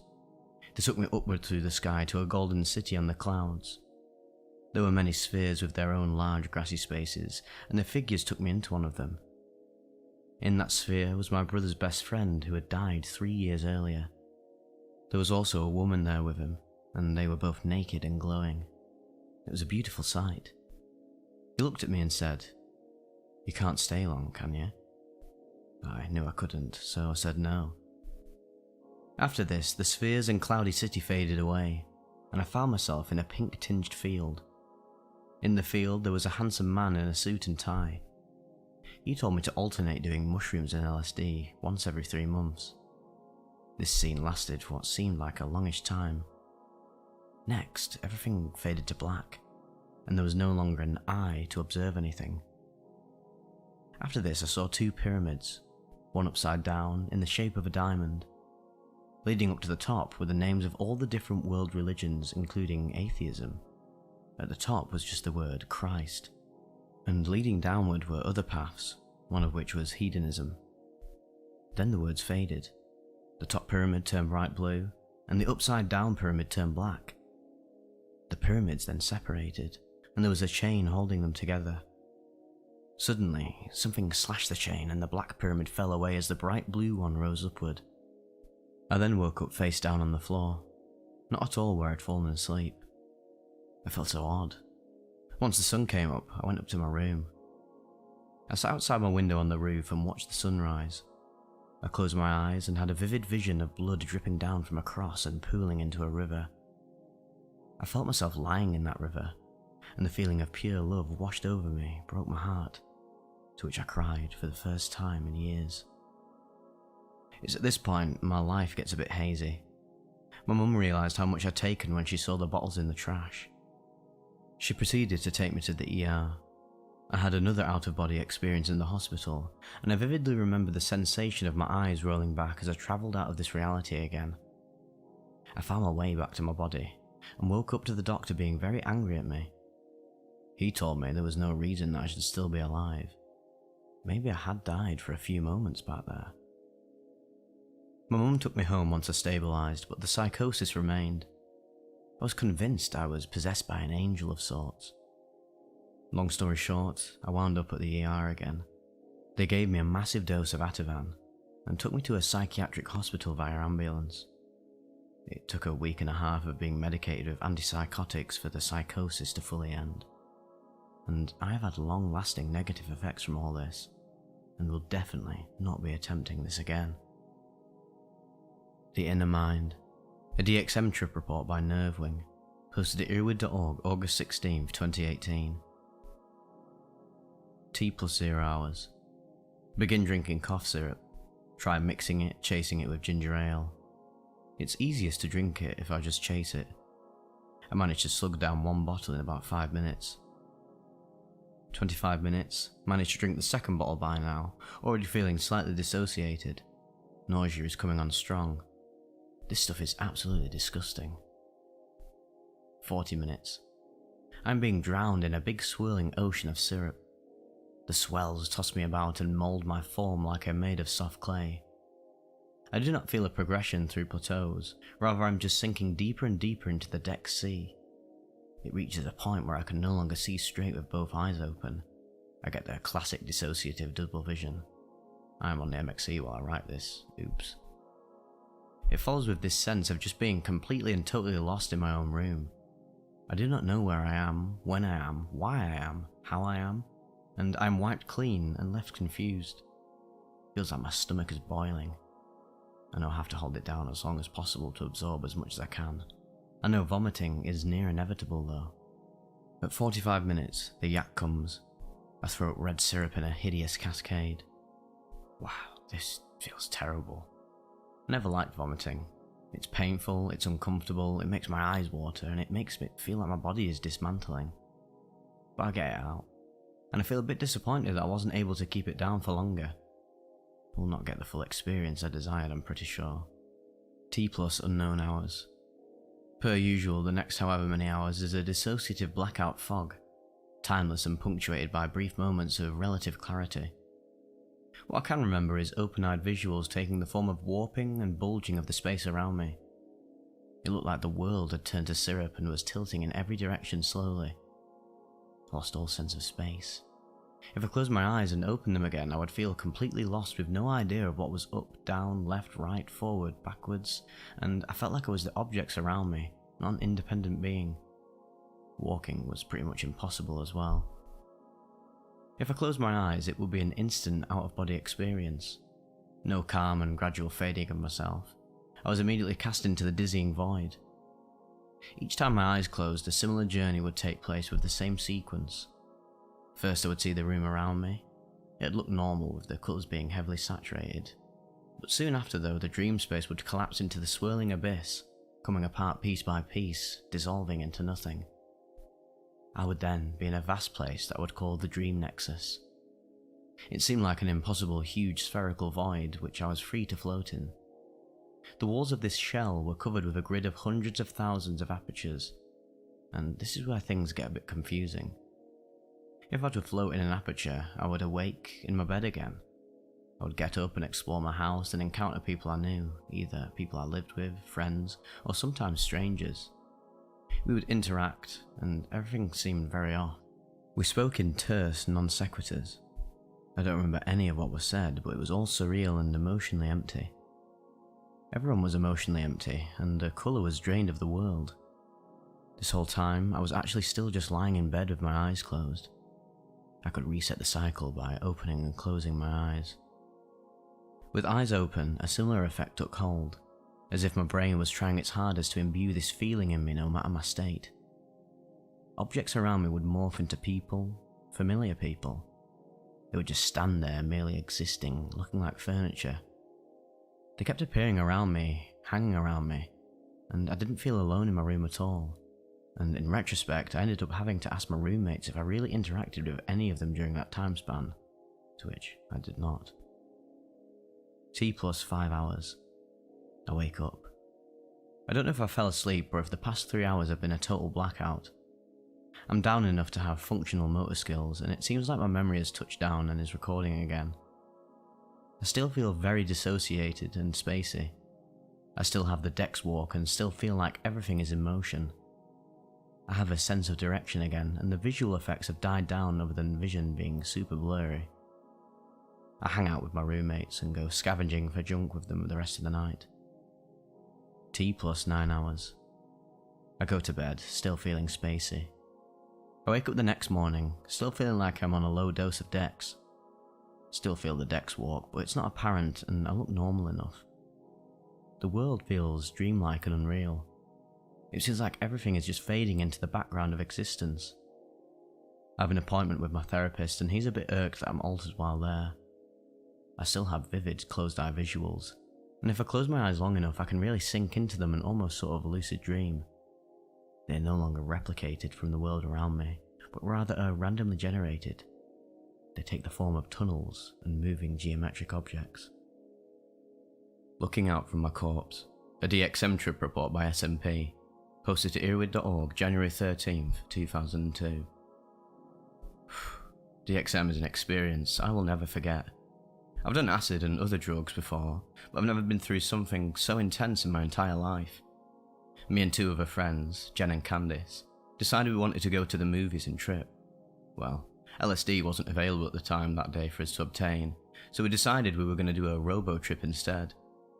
We walked down to a local drugstore and bought 3 bottles of Robitussin Max, strength cough syrup, 1 bottle per person, making sure the active ingredient was DXM. I'd done a robo trip once before, but I was only able to consume half a bottle, if even that, and then quit drinking it due to the horrible taste. And I can honestly say that nothing actually happened during that trip. Candice had done robo trips before, so she was the most experienced between the 3 of us, and Jen had never tripped on anything. We get to the movies early so that we are the first ones in the theatre, and we can drink our cough syrup alone. Getting this stuff down was not easy at all. It was horrible, but we all managed to get a whole bottle down our throats. From what I've read from other experiences, it takes about an hour to hit you. Well, not hours. We drank the bottle about 2:30 PM, and it hit us about 10 minutes later. It came on us feeling really drunk, and our bodies started getting numb. Me and Candice thought it was the coolest thing in the world, but Jen was just feeling really sick.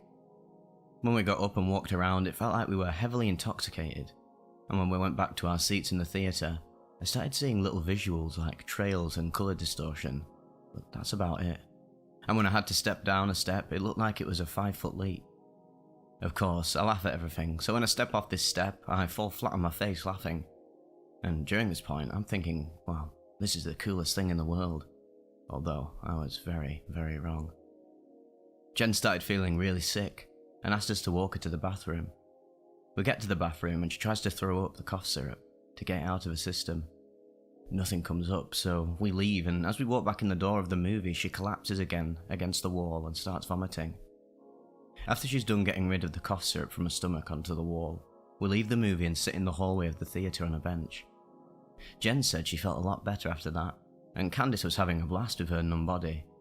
And, well, as for me, I started to feel really tired and sick. What I list next is all I remember and what my friends told me. I remember sitting on the bench inside the theatre and passing out, waking up in the corner of the theatre in my friend's lap and them laughing at me and asking if I'm feeling anything. I remember blacking out several times, and what seemed like 50 years was only about 1 minute. My body went completely numb, and I could hear myself asking questions like, "What time is it? Am I dead yet?" I couldn't actually feel my mouth moving, and right after I would ask these, I would blank out, so I never remember asking it, and I would ask those questions repeatedly every 2 minutes. Eventually I woke up and puked in the movie theatre and passed out again, and my friends said they started getting really scared when I kept asking, "Am I dead yet? Am I gonna die? Please don't let me die. You can't die in this stuff, right? Because I'm pretty scared right now, not gonna lie." And people who worked at the theatre started getting suspicious, so we had to leave. But I don't remember them or my friends saying we had to leave. But I do remember passing out again, and Candice and Jen trying to pick me up and carry my lifeless body outside the theatre. Candice later told me after the trip, when she tried to pick me up, she couldn't feel my muscles at all, and it felt exactly like pulling on a dead body. So when we got outside, I guess they put me on a bench outside, and I passed out, and when I awoke, Jen or Candice were near me, and I was screaming their name. Eventually they ran over to me, and I told them to stay with me the rest of the time until we left. Candice got really scared, because I was saying some scary shit, talking about death. She called her parents and told them what we'd done and to come pick us up. Now, here's where shit gets really bad, and I will never forget this. I remember lying on the bench and couldn't feel anything. I was just lying there with my eyes open. I couldn't feel myself breathing, blinking, talking, etc. And I kept saying, "Am I dead yet?" over and over. But I couldn't feel my mouth moving. I felt like my soul was trapped inside my dead body, and I was looking out and I saw these paramedics coming towards me. There was my parents and a crowd of people around me, and I heard the paramedics say, "She isn't going to make it," and then rush me to the hospital, and I saw myself in the stretcher, hooked up to all these tubes, and the doctor saying, "We're sorry, but your daughter is dead." And then I saw my funeral. It was so real and so scary, but of course all of this was a very intense dream, and I didn't want to die of stupidity from a drug overdose, and especially from drinking something as stupid as cough syrup. So I saw my family and friends all around my grave and me in a coffin. Then I come back to being a soul in a dead body at the movies, looking out at the world as I lie here dead. Then the most unbelievable thing that has ever happened to me happened. And whoever reads this is going to think I'm on crack, but I swear a light shone down on me, and I swear it was God. And I must say I never believed in God until that happened. And my lifeless body came back to life, coming back into reality. By that time, Candice's dad finally got there after I'd already died. I'd been to the hospital and had a funeral. But he managed to get there, and I fell asleep in the car, waking up in their driveway puking and her parents screaming at us. And by now, I'm just really drunk, and have come way down off my trip. At 7:30 is when I was able to talk. I was somewhat normal by then, but all in all it ended up being normal at about 9 PM. In conclusion, it was scary as hell, and I didn't really go into too much detail about how bad the blackouts were. There really are no words that can describe just how bad it was, and hopefully no one will ever experience a trip like I'd gone through. I honestly thought I was either going to die, or be permanently screwed up for the rest of my life, and my friends thought the same thing. The next morning though, I must say I felt excellent. Jen felt hungover, and Candice felt like complete ass. Personally, I will never do this ever again. I can't say I regret it, and I think it was an experience well learned, and it was way too intense for comfort. Certainly, doing it in a public place like a movie theatre was the biggest mistake. Different Worlds. The DXM Trip Report by Rich, posted to earwid.org July 15th, 2005. It was about 9 PM on a summer night. I had no place to sleep, so I decided to call up a friend so I could crash at his house. When I got over to my friend Chris's house, we were bored as hell, so we decided to go to the closest grocery store and steal us some Robitussin. So we took scooters over there, stole a bottle of the Robitussin maximum strength coffee each, and bought a soda for a chaser. On the way home, we both downed our Tussin. By the time we had gotten home, we were fully tripping. Chris wasn't as used to it as I was, so he was pretty out of it. But I, however, was not. I just felt mildly drunk and a little speedy. So after about an hour or so of boredom, I suggested we make another trip to the store. This time we walked there so we could enjoy tripping on the way there. Anyway, we both stole another bottle of RMSC and drank it on the way home. Well, by the time we got into the basement of his house, I could hardly walk at all. We both had trouble standing up, let alone walking down the stairs to his room in the basement. Now, this basement was no ordinary basement, it was more like a dungeon, or so I thought it was. There were pipes leading to his furnace that had flames shooting out of it all times. The floor was dirt and the atmosphere was muggy, not a nice place to be tripping in. Anyways, we turned off the lights and went to bed, but I couldn't sleep. I was haunted by the general atmosphere of the room. I felt like I wasn't in a familiar place, but I was too scared to say anything. So I looked to my left, and suddenly I'm not where I thought I was, and I could no longer remember where I used to think I was at all. So therefore, I was in a strange place trying to think of where I used to think I was. This led to an acceptance of my surroundings due to the lack of any previous knowledge of where I am. Suddenly I realised that I've been hearing voices for hours. People looking for me, calling my name. "Rich, where are you?" I felt the presence of 3 people far below me, which were of course the people calling my name. I thought to myself that I must be hiding from them, so I decided to remain in my current position and survey the situation before calling out to them.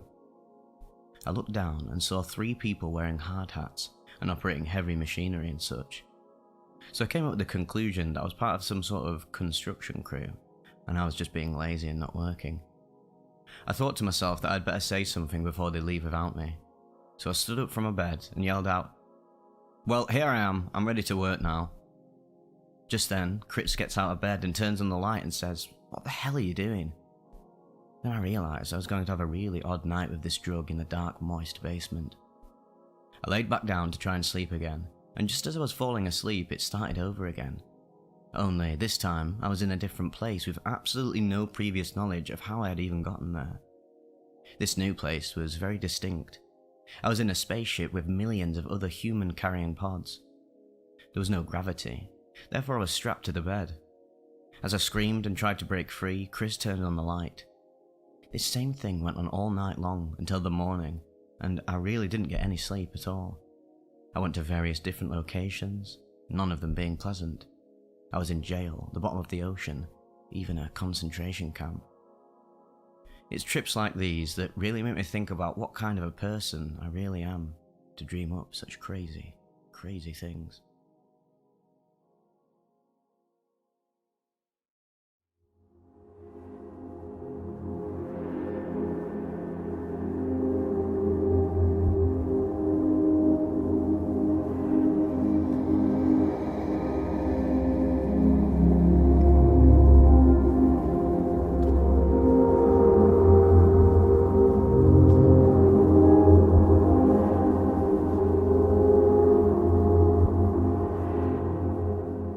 Becoming a Zipper. A Salvia Divinorum trip report at 10x extract. Posted by Trindle to EARBUDS.org, October 4th, 2004.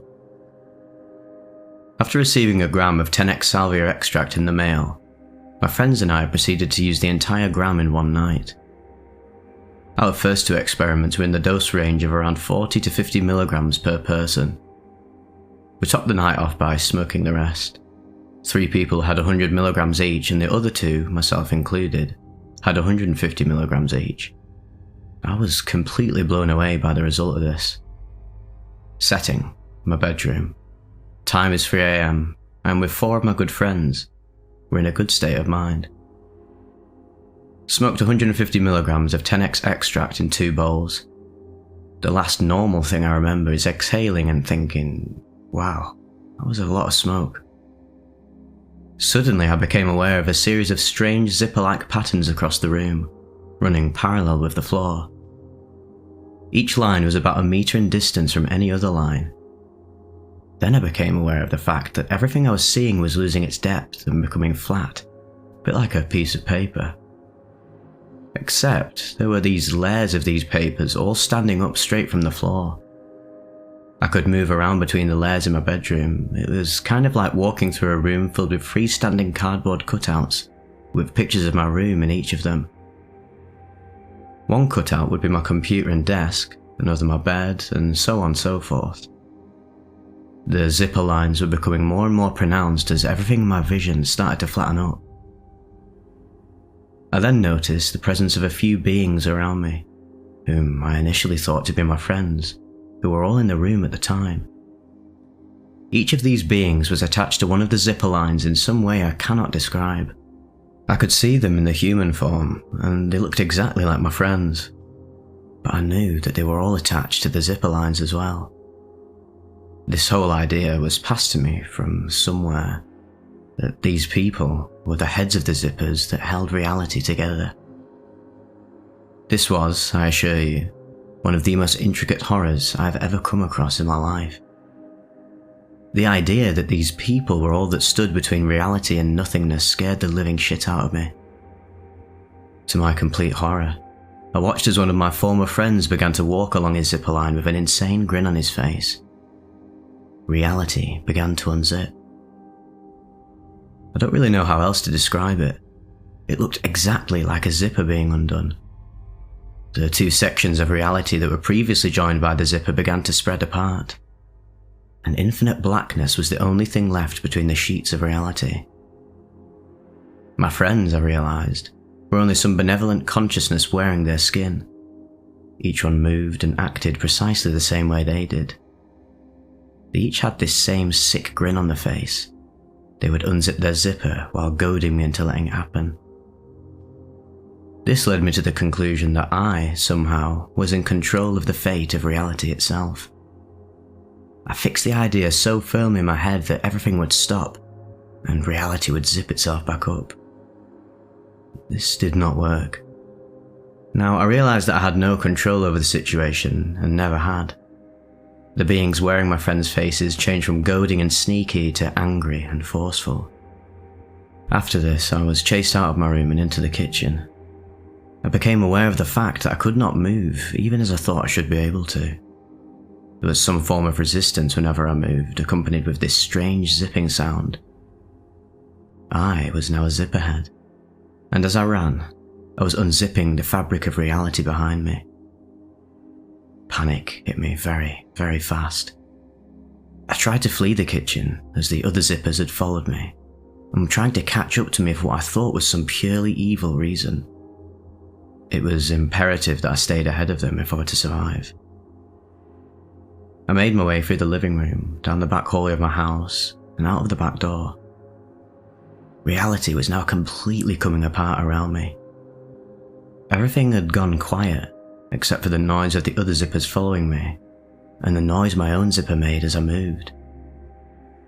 All of the noise seemed to disappear as reality was unzipped. I was now in a very real state of panic as I watched in horror as my house unzipped from the fabric of reality itself. I was not safe outside either, I realized, but it was too late to do anything about it. Somehow, I got the idea that I needed to let go. This wasn't worth fighting any longer. I watched with a growing sense of calm as 4 other zipper lines converged on me.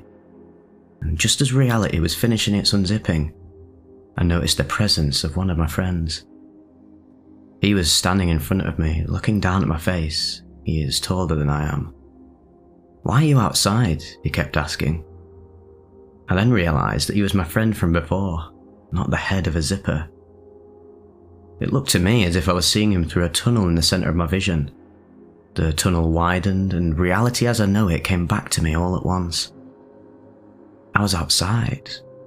But how? What had happened to me? What had I just experienced? I allowed myself to be led back into the house, still too confused to do or say anything. And a couple hours later, by the time I went to bed, I could remember everything clearly, and still do. I'd have to say that salvia is by far the strangest drug I've ever come across. It's like a mixture of ketamine, dramamine, and shrooms, plus something entirely novel. I could not call it fun at all, except at maybe lower doses. Everything I witnessed seemed very real as it happened. I remember having this thought, which scared me, that the zippers of reality had always been there, and I had always been the head of a zipper. It was as if I'd been pretending all along that reality was the way it is, and that somehow I had forgotten the nature of my true existence. In that moment, during the salvia trip, I was being shown my true nature, I thought. By far, the strangest thing that has ever happened to me.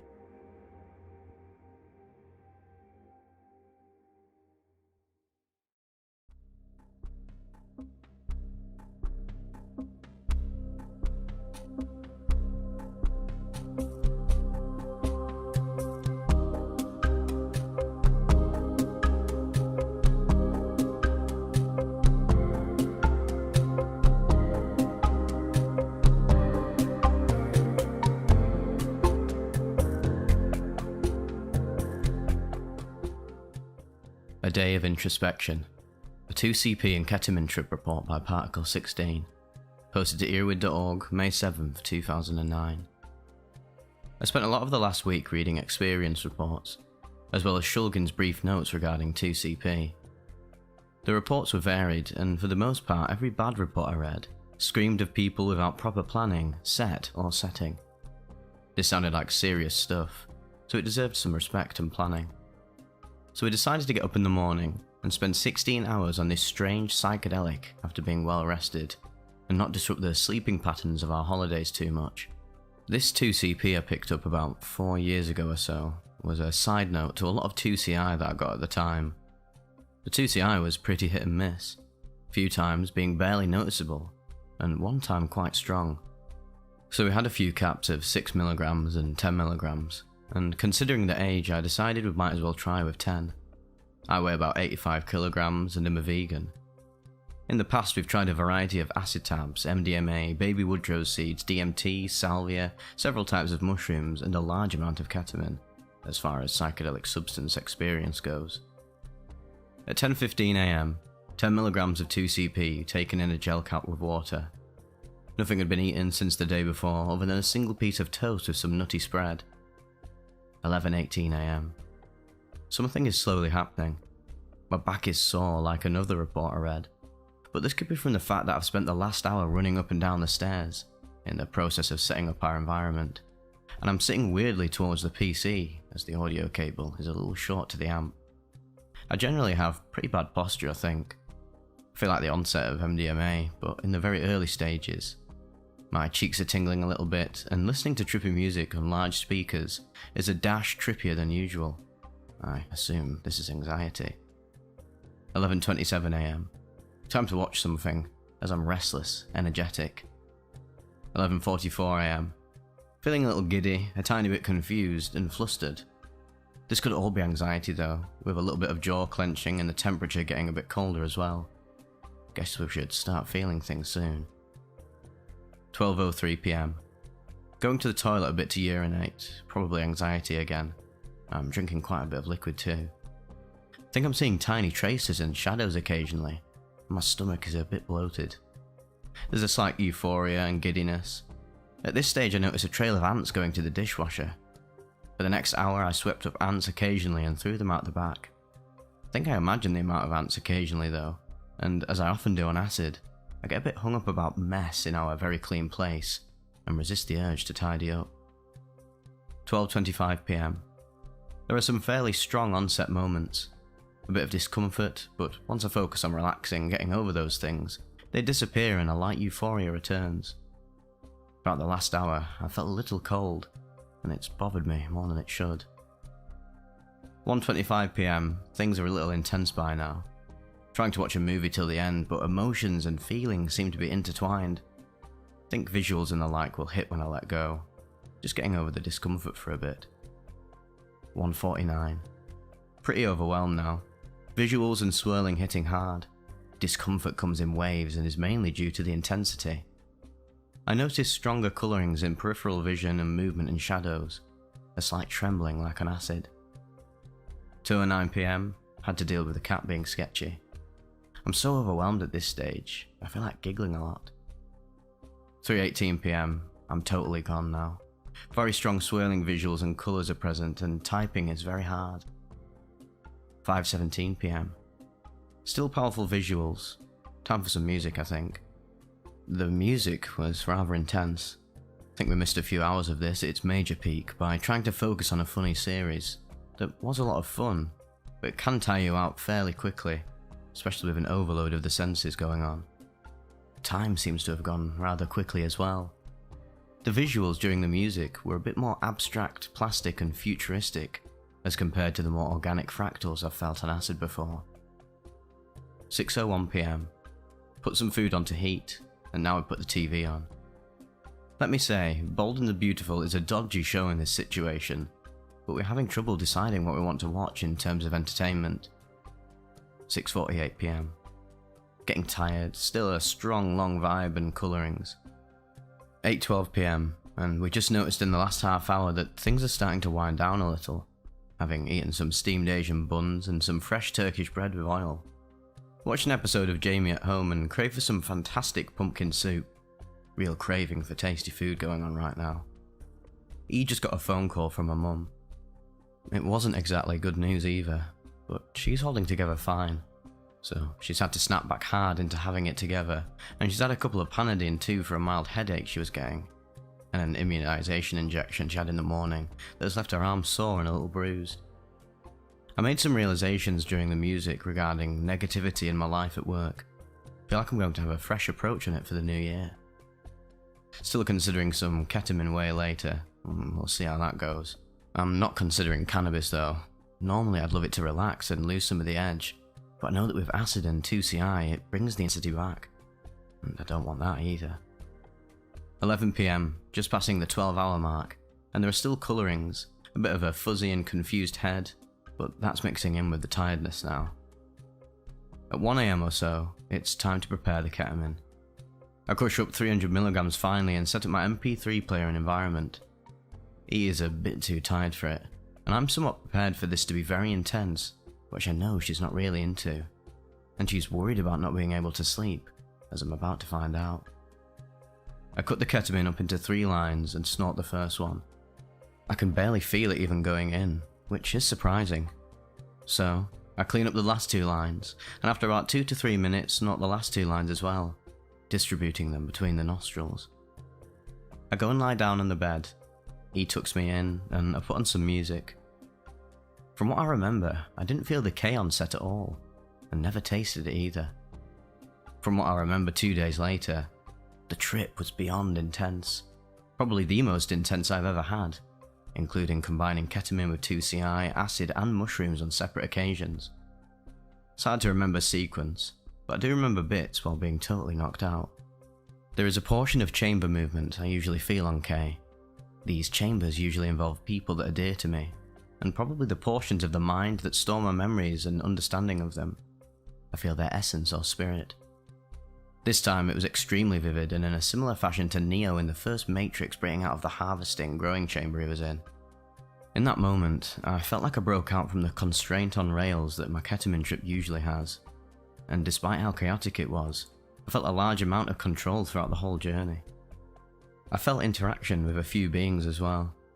Not sure who they were exactly, but one of them was definitely a black rapper, while the other was wearing a spacesuit. It's surprising because hardly ever do I actually feel real people on Ket, and rarely are they ever full visual and personal experiences. I'm not sure what they taught me, but it felt like a debrief to a mission. I remember feeling like I was very high up, and looked straight across and saw large high-rise apartment buildings. I saw every person in those buildings, and understood that each of these was a single organism with just a slight difference between them. I make a realization about each human being and its wants and needs being a collective combination of the instincts within each cell and atom within them. Therefore, one person longing for their girlfriend is really just a combination of their cells and their survival instinct, and everything really just being a refined combination of the needs hierarchy. I remember something about Gaia and humanity's abuse of the Earth. Wonder why people don't embrace this planet a bit more. And I'm reminded of video games where the likes of the Protoss feel a nationalistic honour for their home planet. I wonder if humanity could ever embrace this in the same way. I'm a bit of a passionate greenie, so that's an issue dear to my heart. 2 AM. I've snapped out of the K-trip for the most part, and had a moment to remember who I was. At this stage, my brain starts to selectively choose which of the senses it wants to use. For instance, I can feel E's presence in the bed. I can hear our oscillating fan, which is making a harrowing reverb. I can feel the texture of the bed, but my visuals are some sort of dark neon Egyptian theme of exactly the same room I'm in. Then, it'll change and be a beach. Then it'll change and be some sort of futuristic lounge. At times, I feel like I'm outdoors looking up at a canopy of foliage. The oscillation of the fan has a metallic tingle, and my brain interprets 50s American music coming out of an AM radio in a diner. There's a few moments where I lose total knowledge of self. This usually only happens during the ketamine stage from above, after hitting the K-hole. This time I seem to cycle through a few identities, and I'm convinced that I'm speaking, according to E. I didn't speak, but had some strange staggered breathing and swallowing. I feel like my body is just a vessel in a giant pool of spiritual identities, to be honest, and it's trying to influence it and possibly take it over, although it's not as scary as it sounds at the time. Think about the idea of getting a human being into this 2C and ketamine state, keeping them suspended in it for nefarious scientific purposes. The potential of the visuals I'm able to generate, just incredible. I see the first atom attracting to another at the dawn of time, and through the cause and effect, see whole galaxies being formed as I fly through them. This extends into all of evolution, through the interaction of organisms and their survival instincts and genetics. I wonder if combined with some sort of telepathy or psychic enhancement, the brain could be used as an intense supercomputer of calculation and simulation. But how could you focus such a beast? Even further, I wonder about manifestation of matter and what could be created if such a psychic enhancer was created. These are the kinds of fairly lucid and structured, yet chaotic and impossible thoughts going through my head right now. 3:50 AM. It's impossible to switch my brain off. It's been running at 10 times the usual speed, and I swear, it's been putting together some amazing graphics and visualizations during this whole time. At this stage, I start to use a meditation technique to selectively focus on less and less things, but my brain is ingenious at trying to keep itself going. I start to think that acid and the like awakens primal vibrations within each cell of the body, and these cells, maybe through their memory of Gaia, are trying to communicate with me directly. But then who really am I? A collective combination of their essence and consciousness? Or could it be that I'm a spirit that attaches to this vessel on its life journey? There's moments when the visualizations are plain evil and menacing, but I'm strong enough to steer them into a positive path. Wonder if a human brain was grown in a lab, where would its consciousness come from? If it was implanted into some other organic creation or otherwise, would it adopt the consciousness of its cells? A lot of my trips centered around these themes, and the wealth of knowledge I felt I had tapped into was purely immense. At this stage I have a Panadine, as the headache I could slightly feel a few hours ago is now coming in slow waves. I don't want it to get any worse, and hope that the combination of paracetamol and codeine might help me sleep. E has been sleeping on and off. I assume she goes into a slow trip and occasionally wakes from it, moves a bit and goes back, sort of like coming down off acid and trying to sleep. It's now 4:30 AM, and I wonder if I'll sleep at all, but my meditative tripping control seems to be working occasionally, and I managed to get myself to a state where I'm pretty sure I can hear myself snoring. I've given up control of my body, and have isolated the last excited part of the brain. 10 AM. I must have slept right after about 4:30 AM. For the rest of the day, I feel really good, if just a little tired, and we have an early night. I smoked some cannabis a few times, but unlike smoking after acid, mushrooms or MDMA, there is no further intensity or comeback of previous effects to the usual stoned feeling. Overall, 2CP was very interesting. It reminded me of acid and mushrooms without the nausea that I usually get on those. Felt a little bit less natural and organic, but it was enjoyable. The length of time, I think, is a fairly big part in consideration for it though. I lost 24 hours of my life, and a good quarter of the time was discomfort or confusion. The combination of 2Cs and ketamine is insane, as discovered by D.M. Turner. This is a combination that's beyond anything I've ever experienced with the psychedelic drugs I've tried. It has so much control, so much potential, but it's incredibly draining afterwards as well. I needed some serious backbone to stay in control and not have a horrid trip. I must say that as much as I felt in control, I also felt like I hadn't got any control at times as well. I forgot between sections of the trip. Well, this is a combination that's impossible to describe, but I do recommend great caution. Great control over circumstances and surroundings is necessary for this.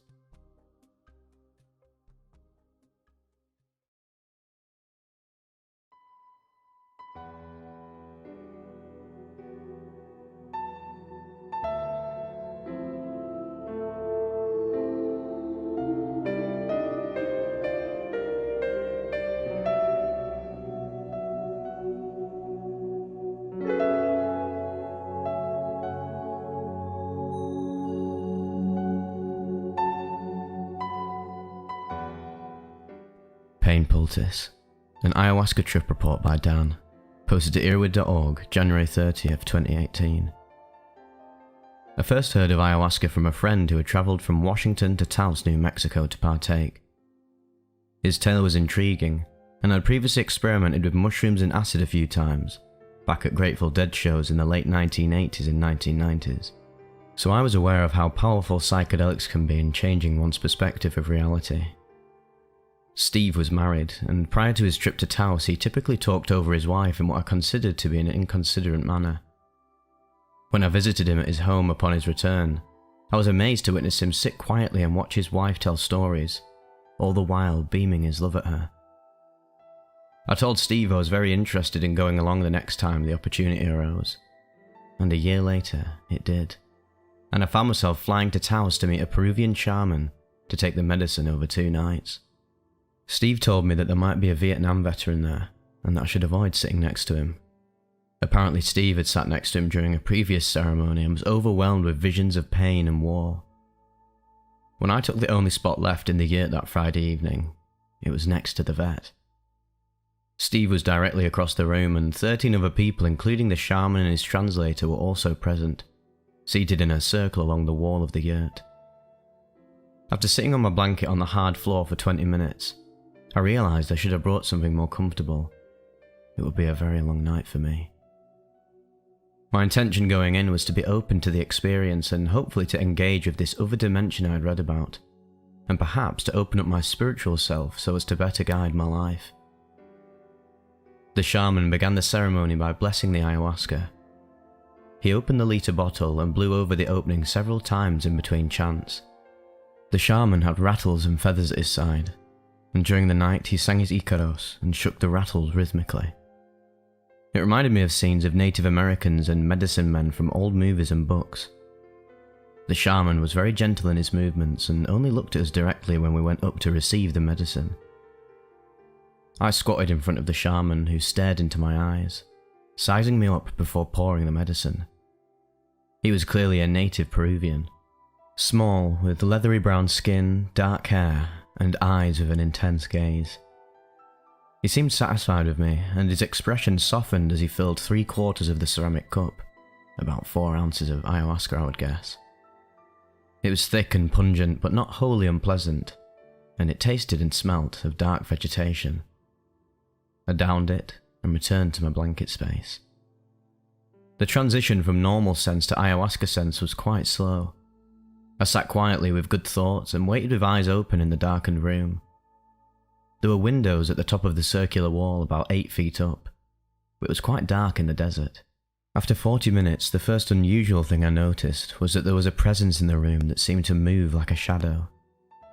It seemed to be a man with long legs made of semi-transparent shade that shifted easily, as though breeze blown. I felt his presence as he moved between the people in the darkness. It was disquieting, but did not seem threatening or malevolent, though there was a significant power there. I'd never experienced anything like it before.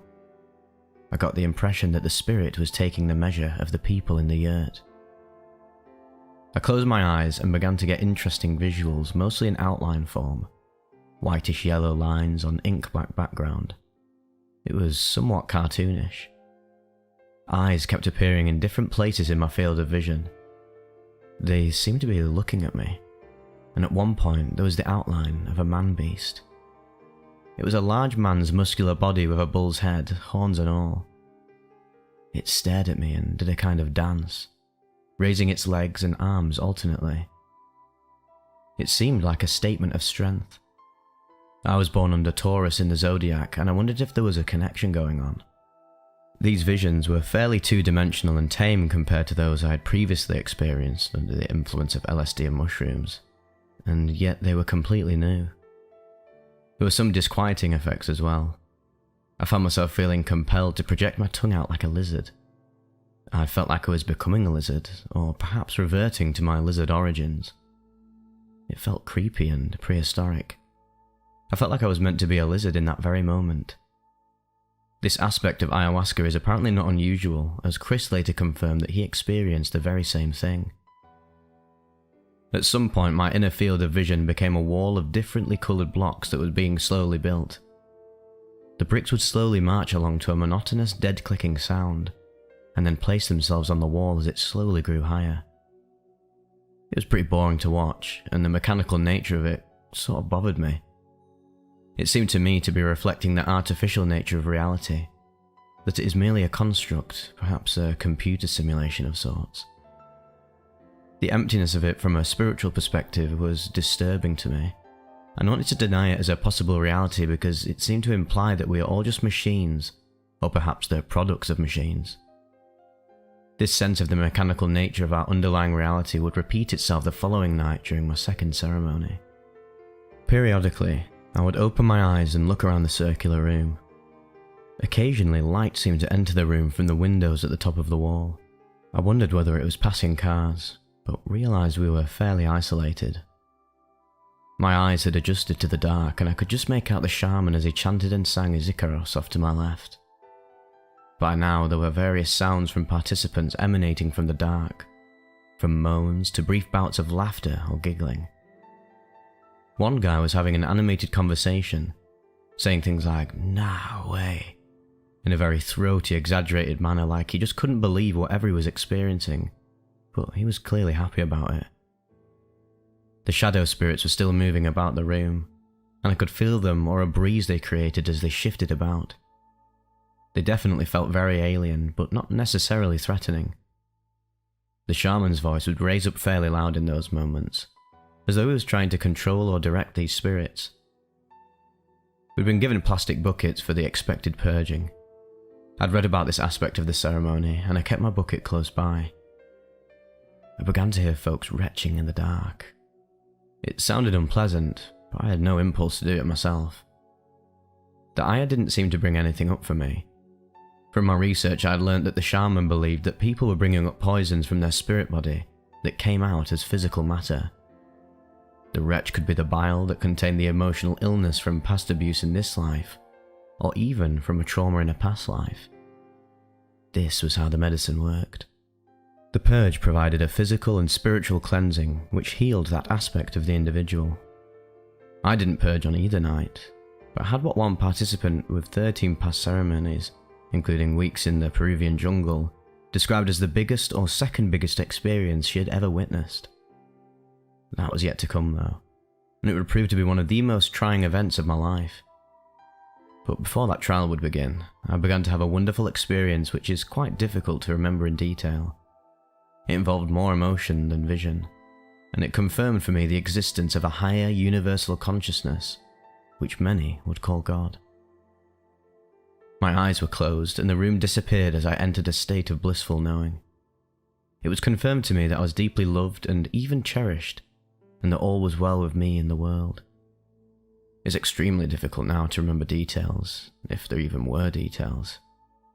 I can only relate that I felt I was in heaven for the next hour, accompanied by a loving and caring Father. This was the confirmation of the reality of our eternal nature, our immortality, the thing I had been seeking all my life. But more than that, it was a confirmation of our essential goodness, of our own essential role in Godhead. We can never be lost, and we are always home, even when we are despairing in life over loss of loved ones or other forms of suffering. I cannot say why we chose to enter this experience of duality out of the oneness which is our home, but I can say that this experience is just that, an experience, not ultimate reality. As is stated at the beginning of A Course in Miracles, nothing real can be threatened, and nothing unreal exists. Herein lies the peace of God. But suffering is quite possible in this sub-reality, and I was to experience my share of it over the next several hours. So, this is what happened. As I began to come out of my reverie and became once again aware of my surroundings, I heard much suffering. The painful moaning seemed to come from more locations in the darkness, and now there was weeping as well. The shaman had kept up his Icaros, spiritually nursing the participants along their paths. I felt incredibly strong, safe and secure in my own experience. I felt both my animal nature as a fit, vibrant human male, as well as my spiritual strength. But the effects of the medicine were fading, and right now I was losing my connection to the Godhead. At this moment the shaman offered, through the translator, to share more medicine with anyone who desired a second dose. I immediately moved over to him and knelt myself in front of him. Once again he looked at my eyes, holding my gaze as he assessed what I needed.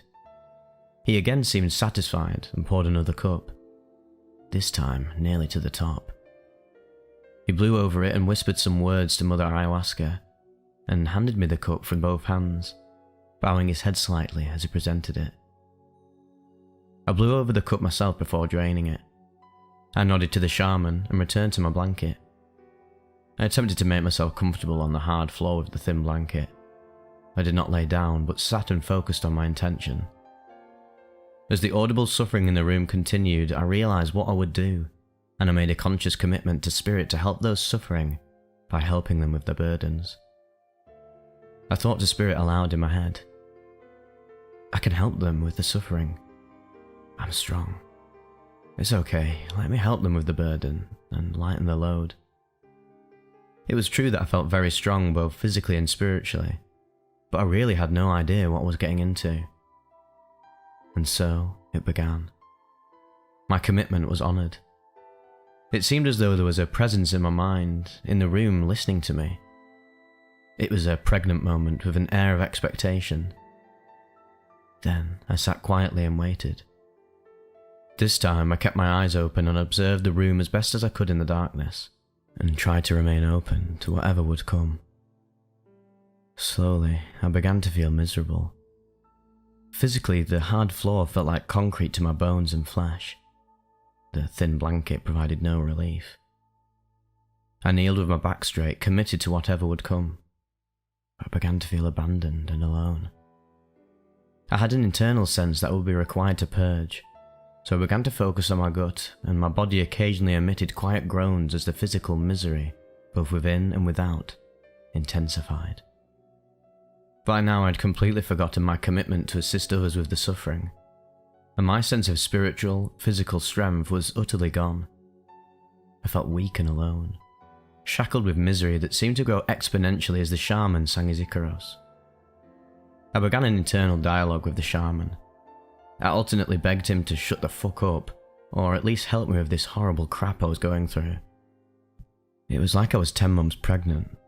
With what? I had no idea.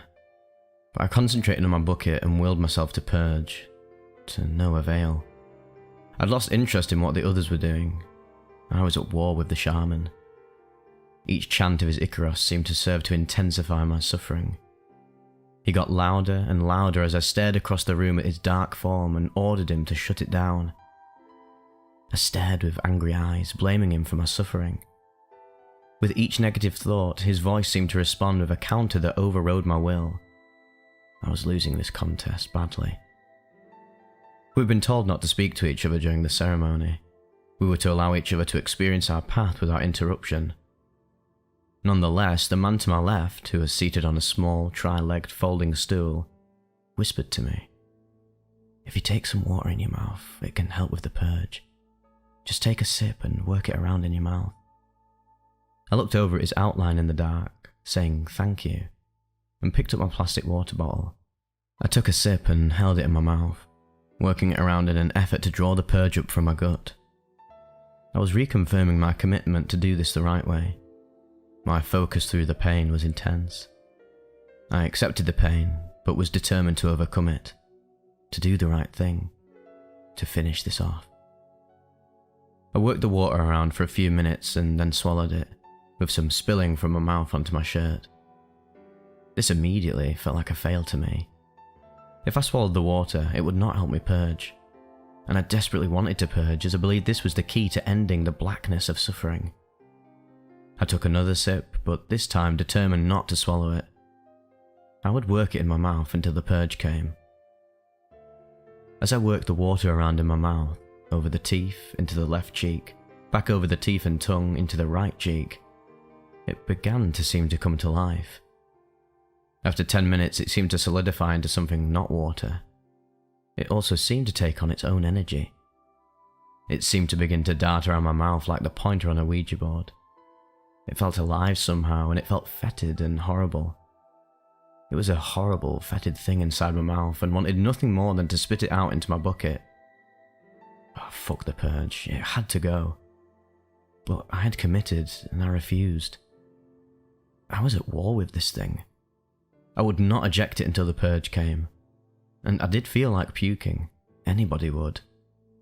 But it just would not come. Just when I thought I couldn't take it anymore, the shaman stopped singing. Oh, finally, I thought.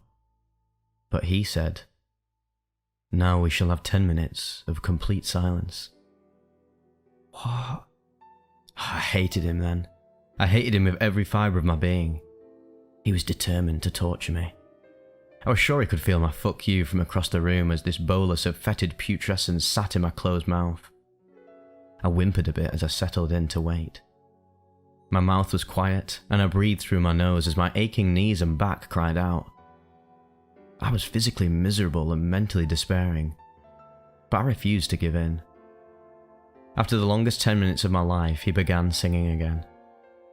Then a word formed in my mind. The word was poultice.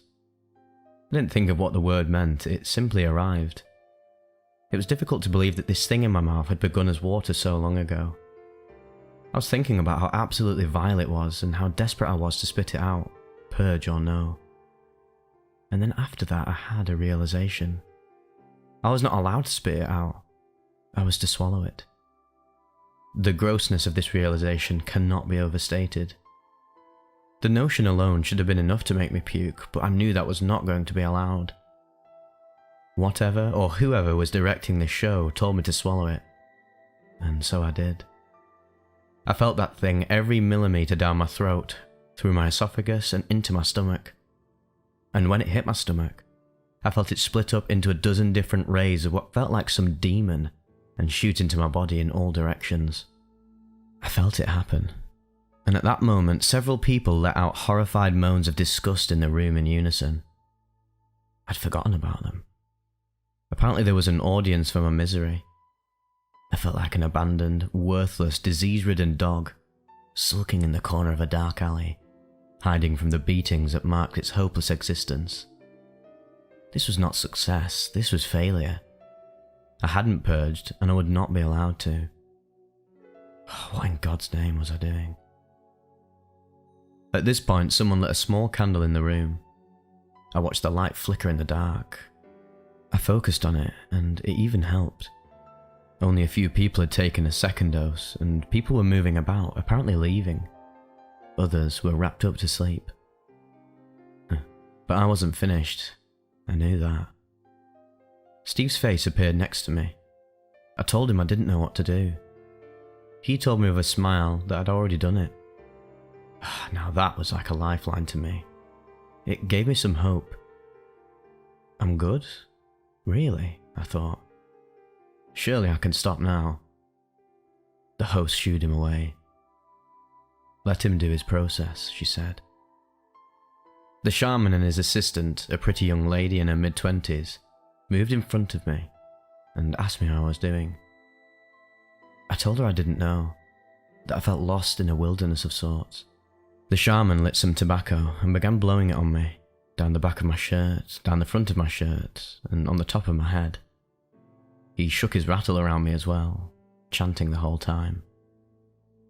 He then placed his hands on me, and then he departed back to his space, but the girl stayed with me. She sat in front of me, staring into my eyes. She was helping me, a lifeline within the wilderness. We stared into each other's eyes for maybe 10 minutes. and then I felt something coming. It was huge. It was too big, and I was terrified. I leant forward onto my knees, hands on the floor, and I felt it coming from my toes as the muscles in my toes and feet contracted like they were progressively cramping, tighter and tighter. It came from my extremities towards my center. I felt every single muscle in my body contract consecutively, from feet and hands, calves and forearms, biceps and quads, chest and glutes, all the way into my torso. When the contraction reached my gut and lungs, a howl broke out, rushing out of my lungs until it felt like my lungs were collapsed, completely crushed. For me, it was the howl of all howls, the howl of suffering. It was like a live thing being torn out of my body. The shaman rushed over to me along with our host, concern apparent in eyes and faces. Then it ripped out of me again as my body did another violent contraction. How the hell am I going to survive this, I thought. But then, it was over. I was done. Whatever had just happened, it was finished. The shaman escorted me to the bathroom and told me to put water on my face. He waited by the door as I did. I looked into the mirror, wondering who that lost soul was staring back. I stumbled back out and he took my elbow and walked me back to my blanket. I sat down on it jerkily. Most people who were present were now either asleep or had gone, and Steve and I were to return to our motel room, but our host insisted that I would not leave. He will stay here tonight. And then, that was that. They wrapped me in several more blankets against the November desert night, and I just laid there, eyes open towards the circular ceiling, wondering what had happened, but grateful it was over. The next morning I took a walk with the translator up the long dirt driveway in the cold morning air. The sun was shining, and while I was relieved that it was over, I wondered what I had done that night. What had actually been accomplished? What was the point? I asked for her interpretation, and she said she felt that I was working with my own family, maybe even ancestors. This confused me, as I'd believed I was committing to helping those present at the ceremony of the suffering. How did my own family get involved? We returned from the walk and re-entered the building, and there I met a participant from the previous night, a woman who asked me, "Are you Dan? Are you the one who had the experience last night?" She said she had information for me, and I eagerly asked what it was. I was still desperate to give the suffering meaning. This is what she said. She told me that in her life she was a medical doctor, a physician. She had her practice in Arizona. She'd been to the Peruvian Amazon for ayahuasca ceremonies. She'd participated in over a dozen of them. She told me that while sometimes she had revelatory experiences, she was just drifting last night until my experience began, at which point she had said she committed to helping me through it. She poured her focus onto my experience. She said it was like helping me give birth, and I was rather struck by that reference. While I cannot know what the experience of giving human birth is like, it certainly seemed to me that the contractions were forcing something out of me. That something was so huge, I recall being certain that my throat could not accommodate it on the way out. Also, the physical pain of the process was utterly amazing, so that analogy she gave carried serious weight. The good doctor told me that from across the room, in the darkness, it was like she was watching a movie over my head. She witnessed moving scenes of people in bondage, walking in misery, single file in manacles or shackles. She said that she believed those people were my people, my clan, and she witnessed me labouring to take that suffering from them, alleviating their pain. She said that she witnessed me converting the darkness of their suffering into light. She said I was like a portal through which their suffering was transmuted. She said she believed they would never know what I had done for them, but it was the one of the two biggest things she had ever experienced or witnessed at an ayahuasca ceremony. From darkness to creating light in the universe. My fear had been that the suffering was all pointless.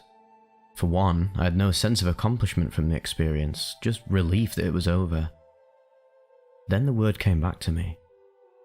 Poultice. a soft, moist mass of material applied to the body to relieve soreness and inflammation. Maybe she was right. I'd made a deep commitment to help with their suffering. I just didn't know the suffering would be that of my own family. Well, I went back for the second night, committed to see the 2-ceremony process to completion. Several people were surprised I had returned, as was I. After we received the medicine, I sat quietly. I had a sense that this was the black magic referred to in ancient times. The shaman this night seemed to me a technician. He could have worn a lab coat. It seemed less spiritual and more mechanistic. I can't truly say I have any idea why. But when the 2 Native Americans who were present the second night began to struggle, I was moved to offer to help with that suffering. Luckily, before I made that commitment, I thought better. It was a mother and a daughter, and the mother began moaning. "What are you doing to us? Why are you doing this to us?" There was fear in her voice, and I thought of the massive suffering of the Native Americans, shuddering to think of the work that might entail. Eventually, the 2 were led outside and did not return.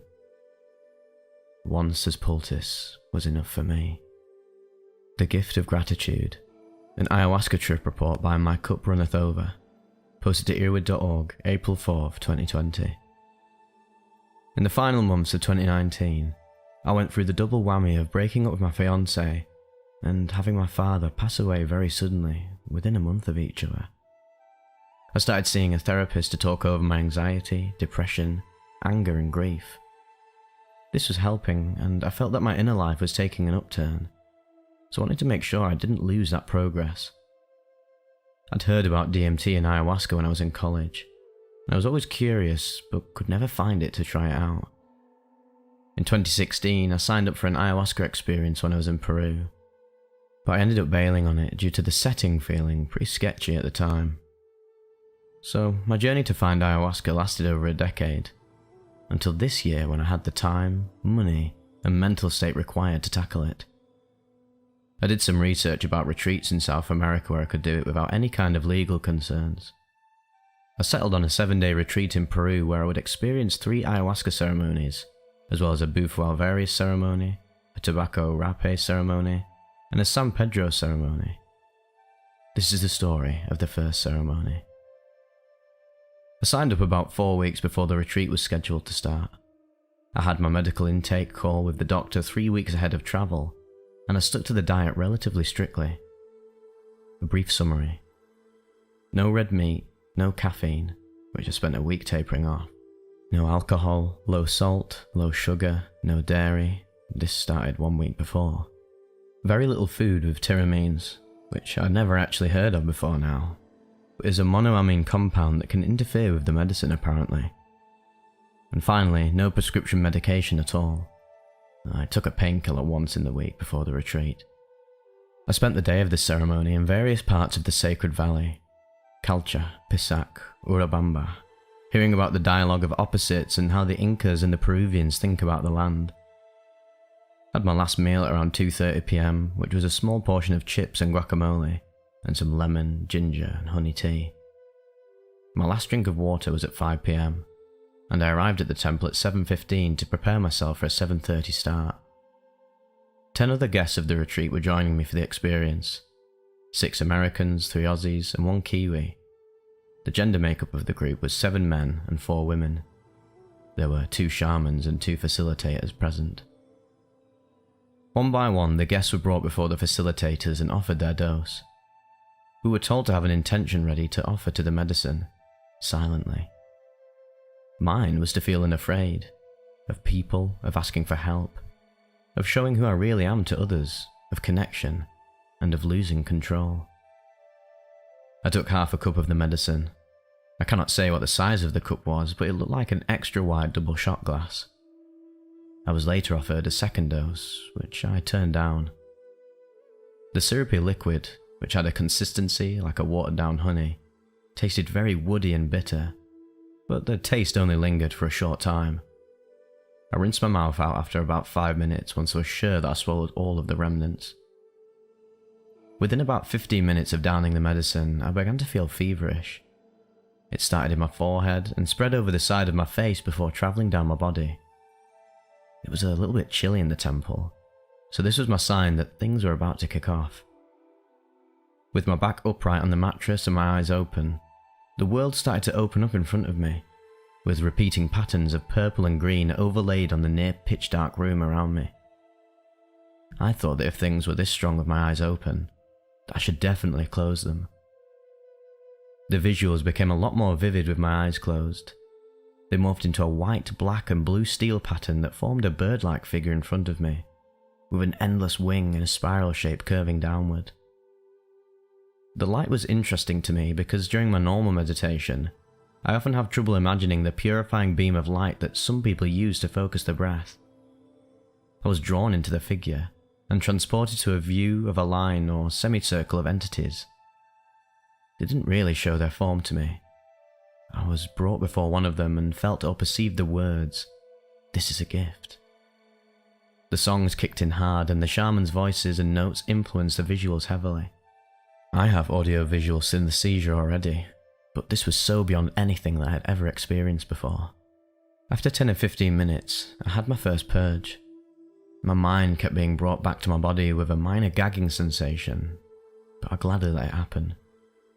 It was foamy, maybe due to the guac from lunch, but I'm not really sure.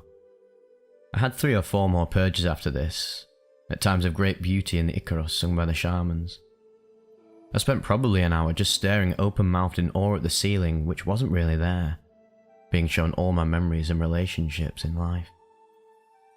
These became tangible objects for me to examine and manipulate objectively. So many memories that had strong emotions associated with them didn't make me feel the sting at that moment. I was getting a steady stream of instructions and insight from the medicine, of which I could only remember about 20% afterwards. The other guests right now were also purging pretty heavily. I began to think of all the people who have influenced me and moulded me. I felt such joy and gratitude that I just couldn't stop crying. I thought of my family, my college friends, my co-workers, and felt an overwhelming desire to tell them how happy they've made me. I wanted to share the experience with everybody right now.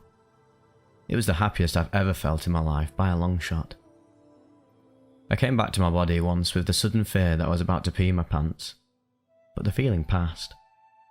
I had memories appear that I hadn't thought of in years, or in some cases, decades. I was hearing words and names in the Icarus that triggered the memories very suddenly and without warning. There was no real logic to my lines of thought, meaning that there was seemingly no connection between one memory and a subsequent memory. It was stressed to us before the ceremony that you must surrender to the medicine, because you have no hope of winning against it, and you'll only hurt yourself and break your process if you will. With that in mind, I just kept letting the medicine show me what it needed to show me.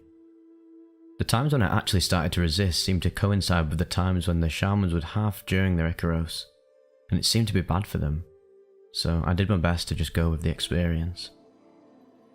I felt immense gratitude the entire time, for the same people as listed above, but also for the shamans and facilitators, who spend so much of their time and energy trying to heal groups of poor souls like me. Gratitude was definitely the theme of the night. That's a great theme to have during such a challenging experience. I rode the positive waves down until I was sober. The shamans and facilitators took turns singing songs and playing instruments, which was so incredibly beautiful. In the darkness, one of the facilitators lights a mapacho cigarette and offered its smoke to everyone's heads and hands in turn. We were brought 2 by 2 in front of the shamans to receive our personal Icaros. My legs were really wobbly, and I needed help getting to my feet. By this time, I was mostly out of the woods and only really felt tingling in my arms and face. I finished up and went back to a mattress, spending the rest of the time there just enjoying the music. I began to feel a little gastric distress. My guts were bubbling towards the end of the night. We closed out the ceremony and I spent another half hour eating fruit, drinking some herbal tea, and chatting with the other guests. Then I went back to my room to try to sleep, but my mind was still racing and I was up for another 2 hours. The entire ceremony lasted from 7:30 PM to 1:15 AM. There was very little perception of time though. All I could tell was that it was a long time. But there were some periods of drastic time skips. This was absolutely one of the most profoundly emotional experiences I have ever had. I've never cried so much in my entire life, but it was in a good way.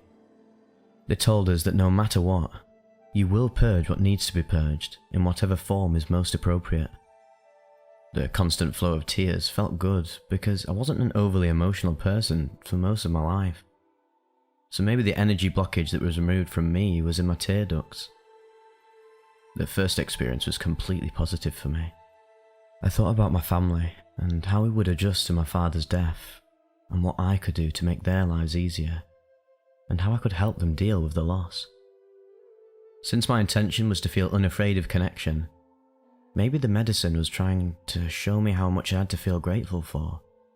And if so many people had helped me create such treasured memories, then maybe I shouldn't fear more people entering my life. Well, it was truly awe-inspiring, and among the most significant experiences I have ever been through. Outdone only by the Bufo ceremony of 5-MeO-DMT later in the week, which is another story entirely. Love, Terror and Revelation. An ayahuasca trip report by Kontanji, posted to EARBUDS.org, March 4th, 2017. Set.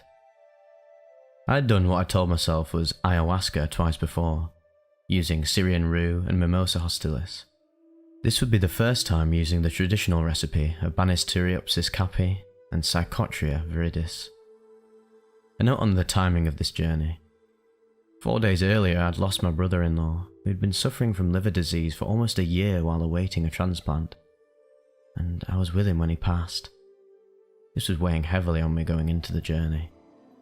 On the one hand, I could be setting myself up for a hellish experience, but on the other hand, it could prove to be the perfect timing to release the trauma of that event. As usual, it proved to be a mashup of both of these situations. Preparation. 100 grams of Banisteriopsis caapi, yellow vine, was shredded and combined with 100 grams of fresh Psychotria viridis and 2 tablespoons of white vinegar. Just enough distilled water was added to cover the plant material and cooked over low flame just below boiling for 3 hours. Then the mixture was poured off through a t-shirt into a second steel pot, and fresh water and vinegar was again added to the plant material for a second wash for another 3 hours. The process was then repeated a third time, leaving me in the end with about 800 milliliters of ayahuasca, which was then reduced down over the course of 2 hours to 650 milliliters. This was then to be split into 2 separate doses at 325 milliliters each. The entire process from start to finish took about 15 hours. Throughout the entirety of the brewing and reducing process, I smudged the kitchen and medicine with white sage, and repeatedly whispered my intentions to the plant spirit. To let go of my fear, my pain, my anxiety, and my anger. Setting. I prepared my room by lighting candles, propping up pillows on the bed and having a lined garbage can handy for the purge. I also packed myself a bowl of cannabis and kept a candle burning in the nearby bathroom. Before drinking, I performed a Kundalini yoga set for the coordination of mind, body and soul. I then again smudged the room with white sage, all the while chanting the Shabad mantra for protection. Ad Gure Name. Administration. I sat cross-legged on the bed and whispered my intention one last time into the glass of ayahuasca. In retrospect, 325 milliliters was a lot, and I probably should have reduced it further. It took me about 20 minutes to finish drinking it down in small gulps. The taste was intensely bitter, in a rank coffee kind of way. But upon finishing the glass, I set it down and began meditating on my breath. I could feel the liquid sloshing anxiously around in my gut, but I continued to focus on the breath, knowing I needed to keep it down for at least 20 minutes if I wanted the full effect. A playlist of soft music filled the room. At the onset, I can't delineate when my situation transitioned from waiting to arrival. Suddenly, thoughts were disjointed. I was waiting for something. What was happening next or before? What song was playing? Who was asking? My vision was suddenly blurry, and when I turned my head, it took some time for my eyes to catch up with the rest of my head. confusion set in, followed by nausea. The purge. I never made the decision to vomit, I was just vomiting. I pulled the garbage pail between my legs and let it go, a deep, ragged retching that despite its intensity only managed to bring up what seemed like a small amount of liquid. Suddenly my bowels clenched, and I watched myself fly from the bed to the bathroom, garbage pail still in hand. Now I was projectile releasing from both ends simultaneously. My head filled with the noise of my own retching and shitting. This terrible sound was suddenly familiar. I'd heard this just 4 days earlier, made by my brother-in-law as he lay dying. An unspeakable realization dawned on me. I was not only myself here and now in the bathroom being sick, I was simultaneously my brother-in-law dying in the hospital. What had always seemed to be two events separated in time and space and within two different people, now revealed itself to be one singular event happening to the same consciousness. There's no way to convey this kind of dread, this fear. I continued purging from both ends, and in between each heave would ask out loud if I was really my brother-in-law, and if this was really even happening. And then I was shown flashbacks of every terrible thing I'd ever done, everyone I'd ever wronged, every lie I'd ever told since I was a child. All this guilt just being churned up for me to witness before being puked out. And when it was done with me, I purged for humanity's atrocities. Murders, rapes, injustice, you name it. It was all given to me to be vomited out and released. I honestly believed it would never end. A voice. Now, I'm calling it a voice, but no, it was not a voice, but what I can only describe as a telepathic signal and kind of messaging, impossible to adequately articulate, although it was certainly female, began to calmly suggest that I should gather myself and get back on the bed. And somehow I did. Lift off. I crawled back to the bed and for a moment considered smoking some cannabis to take the edge off. The voice returned, and her message was more or less, "No, you asked for me, and you got me. I'm not sharing you with anyone else."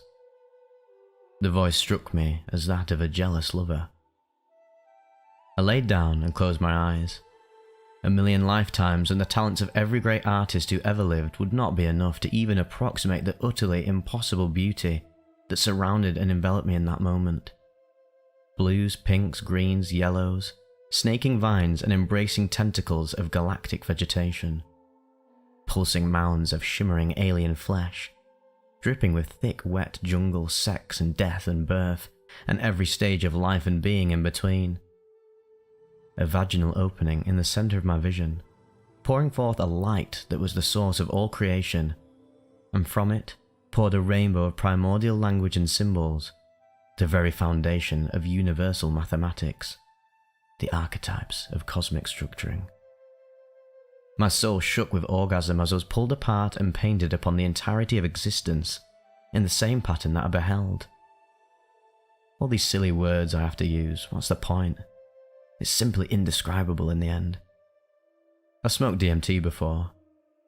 A child's kaleidoscope compared to this. And behind this incredible experience was the hum, the ever-present buzz behind all levels of dimensionality.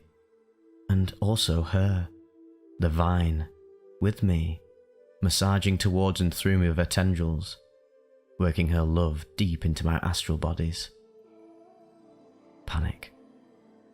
I can't recall when or why it took a hard turn, but it did. Suddenly, I was pulled out of this cosmic botanical paradise, and instead flipped into a world not unlike the repetitive flipbook-like quality of a salvia experience. I kept seeing myself and others caught in a repeating trap of trying to accomplish something, trying to achieve some kind of resolution that can never be achieved. The burden, the incredible weight we carry around in this dimension. Nothing can ever be finished, there is no end. We slouch groaning towards some make-believe ever after that is only a lie invented by a mind that has lost its mind. We are trapped. Nothing stops, nothing concludes. We cannot let go. We just carry the weight from one repeating moment to the next. Just as I could not adequately describe the beauty of the previous stage, similarly I cannot convey anywhere near the sheer terror that now filled my being. I felt as though the entirety of my existence was the front end of giant roaring waves that would never crash to the shore, but would just forever fall and roar, and ache with the desire of a relief that will never arrive. In that moment I begged for death out loud, for at least that would be an ending of sorts. Then the vision pulled back, and I saw that I was only myself at this particular moment, but in reality, I was all selves that ever or would ever exist. The notion of selves in and of itself is the trickiest of illusions. Each individual life is a split-second costume thrown upon universal consciousness by this strange phenomenon called mind. Only down here does it feel solid, real, and linear. I was pulled out of the illusion into a violent wake of realization, pulled up furthermore, then into a still, silent space outside of all known phenomenon, the ever-present stillness. This was not relief, for this was not anything, and yet it was simultaneously all things. There was no me to experience this, however. I was like the doll made of salt who is dropped into the ocean. The return. When I returned to my body, it shook as though having a seizure. Incredible electric vibration coursed through my limbs and out of my hands and feet. My head was turned, and my eyes laid upon a photograph illuminated by a candle. It was 3 of my closest friends, toasting a cup of wine in the gorges of Ithaca, New York. Their arms snaked like the vine itself, and love and friendship poured from their eyes and fell into my own. This was the first sign of return, that was coming back, to which I wept with relief. I wept with joy for my children, my wife, and for my brother-in-law. Over the course of the next hour, I slowly pulled myself back together, and from the centre of my chest began the expansion of a now incomprehensible serenity, an understanding that when it falls away, only love remains. It is in a sense the only thing that is truly real. Outside, it was raining. I crawled off the bed, stripped off my clothes, and walked out into my back porch. The cool rain showering down on my naked body washed away the slick sweat of the struggle, mixed with my tears, and filled me with gratitude. In retrospect, this is simply the most powerful medicine I've ever taken. 3 days later, I can still feel the vine in me, snaking through my consciousness, delivering insights, questions, and ideas. It is asking me for a real commitment to ongoing work with her.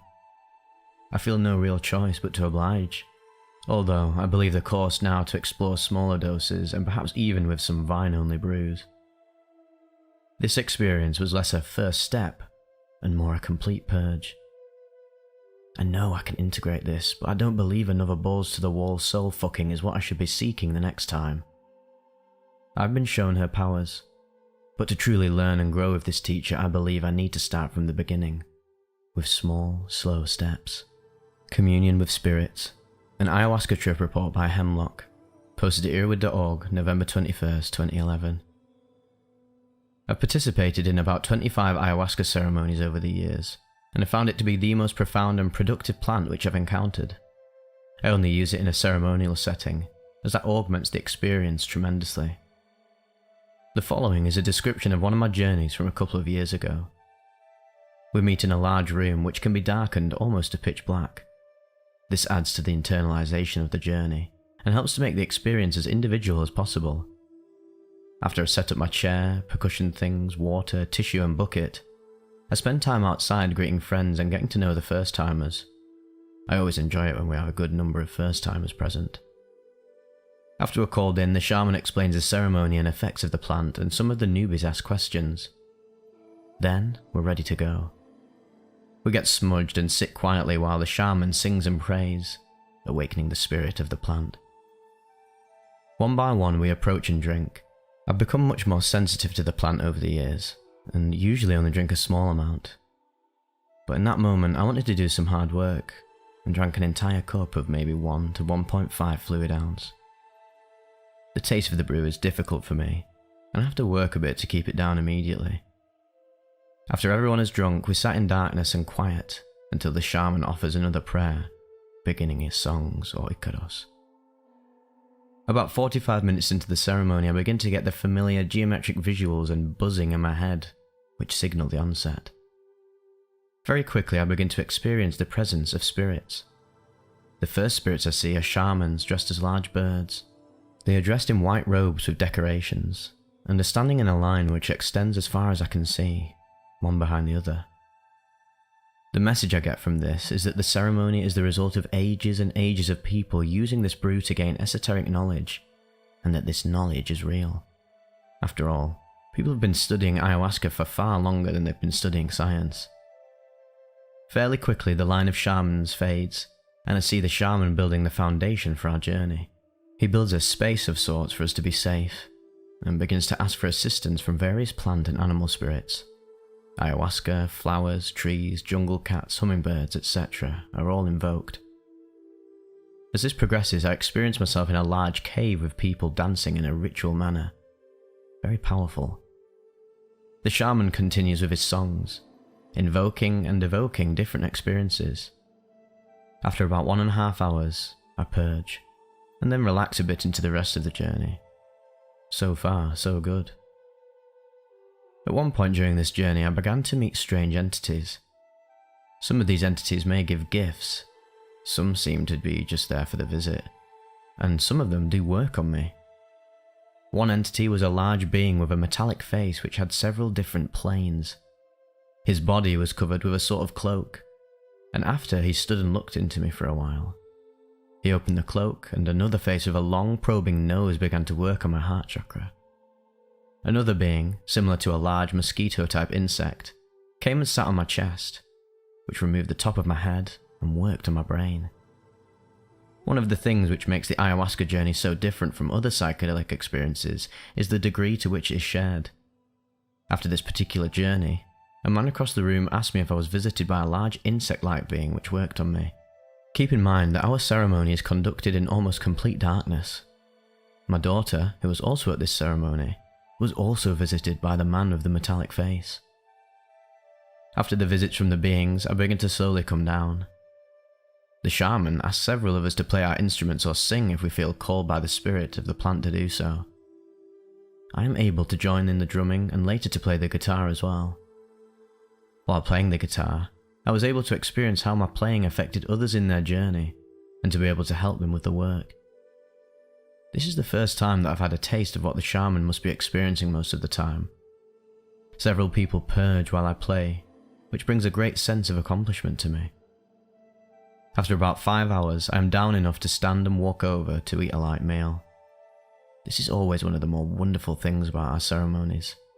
The taste of the foods is indescribable, and the incredible lightness which everyone has is very conducive to great fellowship. Another 2 hours or so of eating and talking with fellow travellers, and I'm on my way home. For me, ayahuasca is not recreational in the sense of being fun and relaxing. It is hard work and very demanding, but the exploration, insights and cleansing make it very worth the effort. It's certainly not a journey for everyone, but I am profoundly thankful that the plant called to me.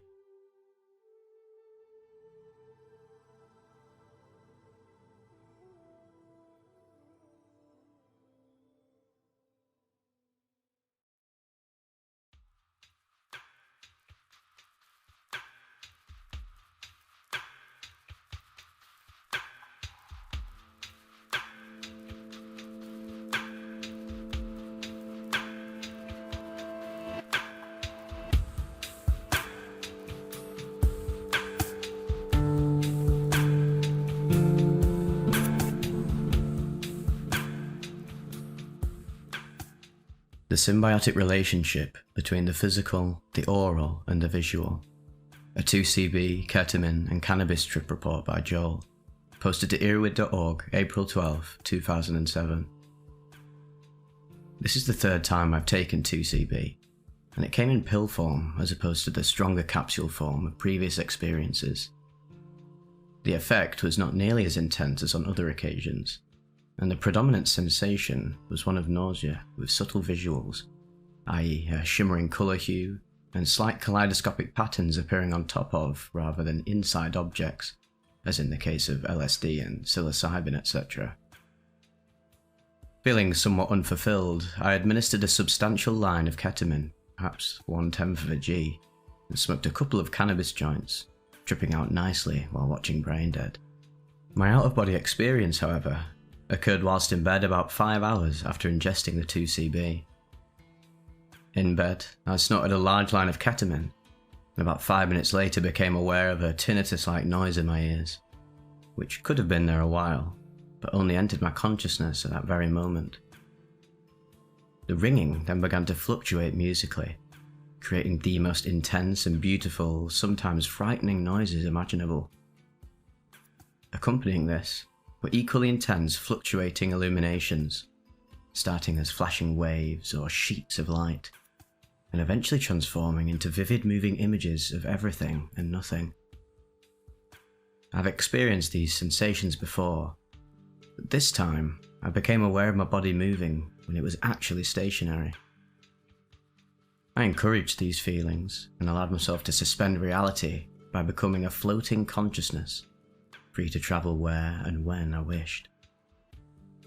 The defining characteristic of this trip was the control I had over my own sensations. I could will myself to fall infinite distances at speeds so incredible that I felt my very flesh being ripped, almost dissolved off my body. But not in a frightening way, I must say, as I retained the ability to instigate or cease such motions. I can only really compare the physical sensations with those of experiencing extreme G-force, so my lay analysis would be that I had somehow interrupted the nerve endings so that they no longer responded to external stimuli, but to my conscious will instead. As much as I want to share as much as I can of my experience, I don't want to bore you, and I am bound by the limitations of the English language in my descriptions. I most definitely felt I had gone somewhere unusual. I've had similar experiences, but the amount of control I had this time meant I was able to actively partake in my journeys, rather than simply view them as some kind of passenger might.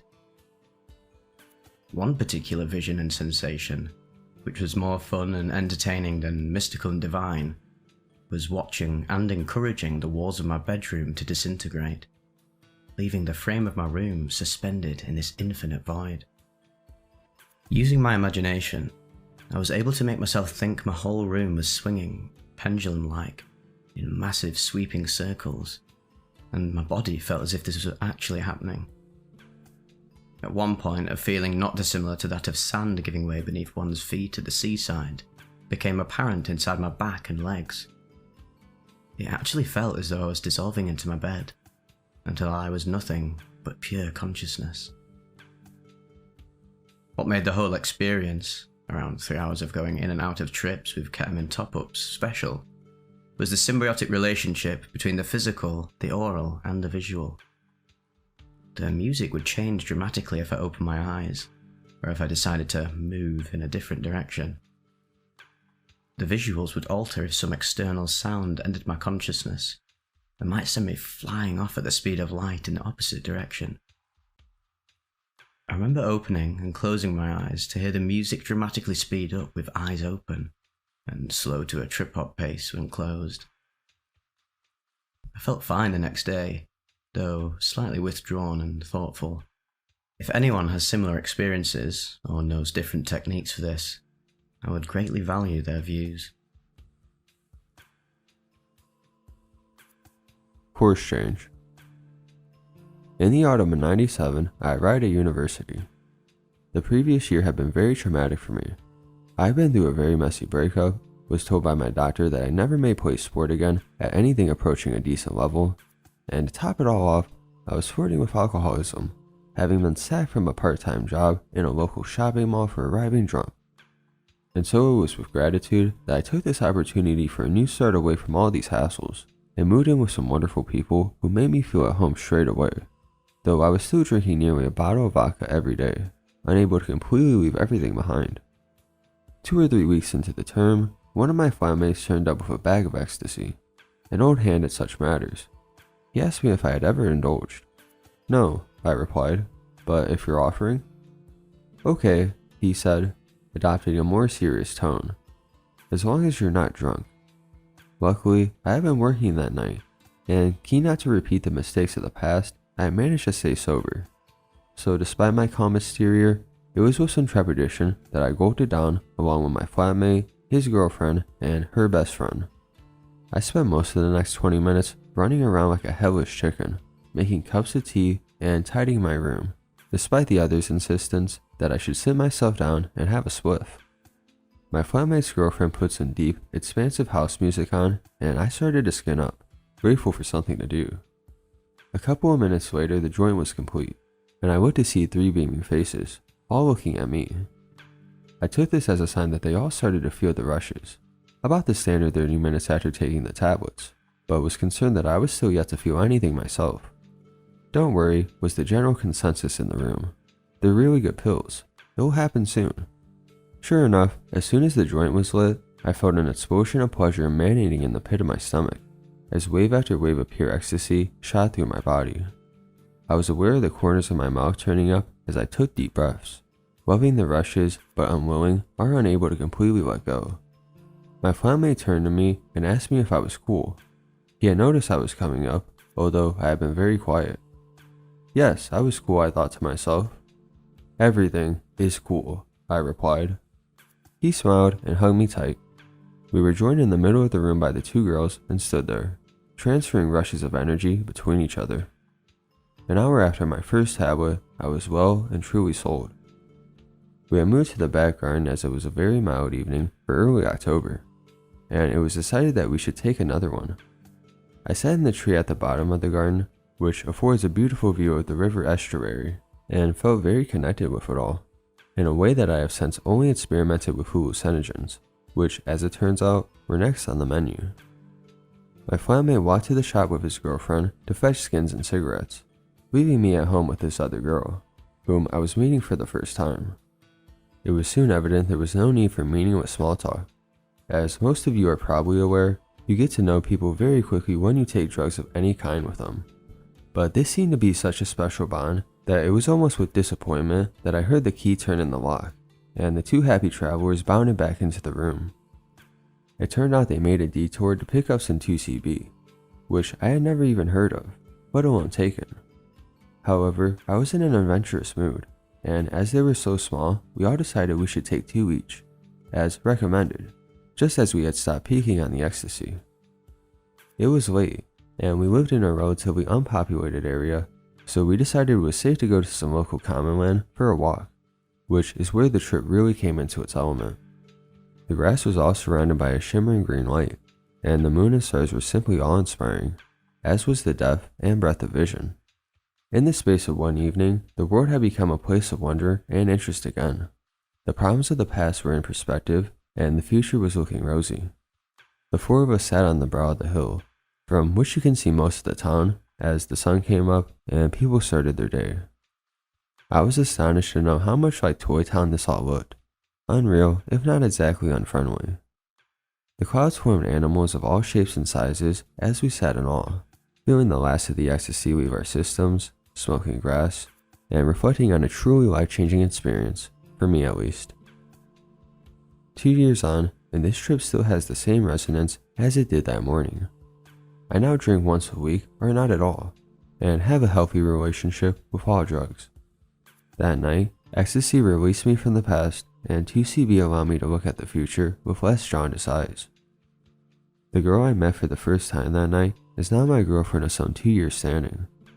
The fact that this wonderful drug is so demonized in the eyes of the general public is disgraceful, and I cannot praise highly enough the work that is being done here and by others who have been able to share such an experience. Smile. This is quite a ride. A 4-ACO DMT and 2CB trip report by an erotic optician. Posted to EARBUDS.org, January 11th, 2012. Hello there. I'm going to attempt to write about my most recent psychedelic journey, though these words are just a shade of the experience and will be brief when compared to the expansive nature of the trip itself. Many things about the night are going to be completely left out, but this should give you some insight into my experience. I suppose I'll start out with some background. This was my second experience with 4-ACO DMT, and my first combination with the drug. My first experience of 40 milligrams was, well, interesting to say the least. While not overwhelming, I tend to have a high tolerance to psychs. Most of the night was defined by confronting problems that I'd been ignoring, or perhaps lying to myself about. So most of that experience was not necessarily pleasant, despite how rewarding it ultimately proved to be. Months later, I decided I will revisit this camp and bring along a good buddy, 2CB as well, hoping for a more pleasant yet equally profound trip.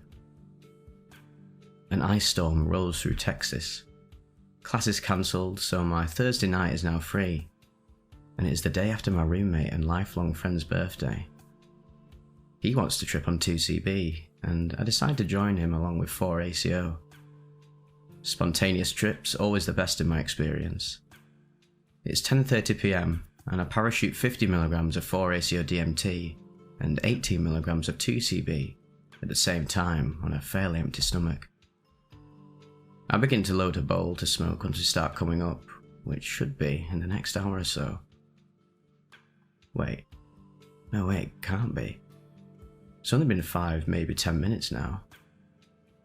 Okay, wow, it's been 15 minutes and I'm now coming up really hard.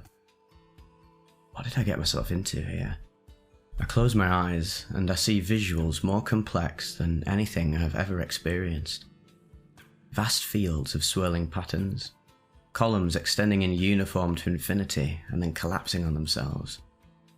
Colours stretching and splashing, caverns of fantastic geometric patterns dancing and rearranging. It's been just 20 minutes now. I've never come up this fast from a drug taken orally ever before. My mind begins to race and I feel unable to focus my attention on any one thing for very long, whether it's the music or my increasingly fantastic visuals. Right now, I am bouncing from place to place inside my head. While coming up, I am currently unable to sit back carefree and simply delight in my senses as I am often able to on phenethylamines. This trip was unavoidably deeper than that. I do remember looking at my roommate around the 30-minute mark and saying, "Man, this shit is deep." He was only on 2CB and was just starting to feel it, while I already had begun to lose my connection to reality, and time would warp substantially from now on. At some point I open my eyes and stare at the ceiling. The popcorn texture finish of my ceiling begins to scramble and shift, sometimes in random chaos, sometimes in unison. I can feel myself falling into or through my couch. I'm dissolving. I feel I may have even just died, and now my atoms are redispersing into the very universe. But I'm honestly not sure, as my memories are dissolving as well. I know I am losing myself, my reality, and I feel my memories fade into oblivion. I'm being stripped of all points of reference, until all that remains is my essential soul. So, obviously, here's where things become difficult to explain. I am now only my essential existence. I cannot remember who I was, and I am largely disconnected from my thoughts, while my emotions are still very strong. I'm confused and even a little scared. I'm aware now that I've lost something, and I no longer have any points of reference to help me understand myself and my environment. And now I am just me, and in that moment, seemingly floating between dimensions. I then begin to sense that I am not alone in my headspace, and then I feel negative energies swirl around me, beginning to attack and grate at my soul. I believe my first experience with 4 aces helped me prepare myself for this exact moment. Anyways, I felt crowded by these negative energies attacking and provoking me. I'm confused and scared, and then the most wonderful thing happened. I smiled. It is bringing tears to my eyes just remembering this moment right now. I smiled, and I suddenly felt joy bursting from my very soul. The negative energies, which seemed poised to overwhelm me, have now faded, and in its place, what emerges is so profound I will and cannot put into words. They smile and laugh with me, and basically tell me, well done. It was a test, and I have passed. a laugh and cry from joy, from appreciation. Life became a river, and I sat at the bottom of its waterfall and let it wash over me. I was so very, very happy. It's strange describing something that I felt and understood so completely, yet there were no accompanying visuals or auditory hallucinations to necessarily pinpoint. I just completely felt the experience. I had limited control over the direction and coherence of my thoughts during this period. I was mainly just working with emotions. I felt a supremely satisfying connection with something larger than myself, and I really felt like 4-ratio DMT was not only a vessel to that connection, but a guide to understanding it. I saw the mystical nature of the tryptamine finally, and I'm truly in awe of it. 2CB seemed to add a more pleasant body load than from what I remember of 4-ACEs alone, and certainly amped up the visuals, but 4-ratio DMT was definitely the star of the night. I was peaking for about 4 hours with a slow come down for about 4 to 5. When we started coming down, we watched the most recent season of Curb Your Enthusiasm with the Seinfeld reunion story arc in its entirety. I feel such a connection to Larry David, Jerry Seinfeld, and their nihilistic brand of comedy, especially when tripping. It's hard to truly convey. Well, that's all I really have to say at the moment. I hope you enjoyed this read.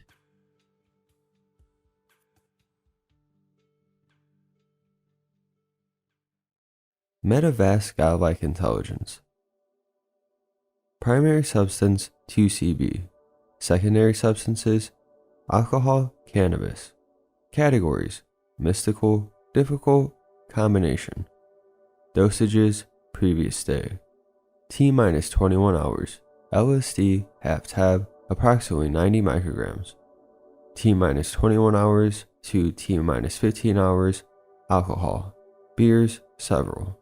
Somewhere between 3 and 5 liters. T-minus 16 hours, ? Cannabis. Smoked, joint, ? Dosages the day of the experience. T-minus 5 hours to T plus 0 hours. Alcohol, beers, 3 or 4 half-liter cans. T plus 0 hours, 2CB, oral, 1 pill, advertised as 18 to 20 milligrams. T plus 1 hour, ? Cannabis, smoked, in a joint, less than 0.1 grams. T plus, ? Alcohol, beer, 1 or 2 cans. Some background.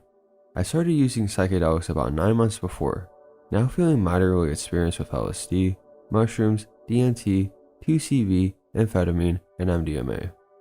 Furthermore, occasionally use cannabis, for a bit more than 15 years, and very experienced with alcohol. At this point, I had tried 2CB 4 times, the same batch, same dosage, except one time I took double the dose. 2 pills with 1 to 2 hours between the two. The pills, advertised as 18 to 20 milligrams, white, with the text 2CB imprinted, came from a source I consider reliable. Unlike this experience, the previous 4 ones were not at all overwhelming. I would even say somewhat boring, in spite of similar circumstances: alcohol consumption, hangover, LSD the day before. A possibly important difference is that this time I was at home, alone. While I have tripped a lot alone or around people I didn't know, I didn't usually do it at home, the primary exception being DMT. The previous day we were at a concert, consuming several beers, and in my case, approximately 90 micrograms of LSD. In theory, 21 hours later this shouldn't have a strong effect, but you can never know. After waking up, I don't recall feeling the effects of the LSD anymore. In the early afternoon, I drank a beer. Then a friend, who slept over, left, and I drank maybe 2, possibly 3, more beers. At 1800 hours, denoted as T plus 0 hours above, I had the bright idea of eating a 20 mg 2CB pill, so that I can have some extra fun. Based on my previous 2CB experiences, some fun was entirely plausible. Unfortunately, I cannot recall the full details or order of events after this. First, I watched some videos on YouTube. At some point I smoked a joint, made from what I estimate must have been less than 0.1 grams of cannabis. Smoked half of it first, the other half later. The 2CB came out rather strong, much stronger than previous occasions. Apart from the visual distortions, one funny effect I noticed that I basically made, I had to make a new decision every second about what I will, what I have to do next, each one overriding the previous decisions. I couldn't really control these decisions. This effect lasted very long. About 18 hours later, it was still quite noticeable. At a point, the effects of 2CB became strong enough that I went to my bed, lie down, and closed my eyes, after which it hit me with full power. What I experienced there was most similar to the effects of DMT, or maybe high-dose LSD closed eye visuals, but something different and even stronger if that's possible. I suddenly met something which I can only describe as a godlike, really vast intelligence or intelligences, pure consciousness, without any material part. Note that I was a very resolved atheist my whole life, and also have a PhD in science. So as you can imagine, meeting something which was basically a god was rather shocking to me. The only somewhat similar experience I had was one time on DMT while drunk, plus some LSD the day before. So in that sense, somewhat similar circumstances. But those entities were just aliens from alternate dimensions, definitely not gods. At that point, all I was able to do was bite on my bedclothes while being lost in either my mind or the universe or both. A bit later, I cried a lot very loudly, because meeting this entity made everything else, including myself, completely unimportant.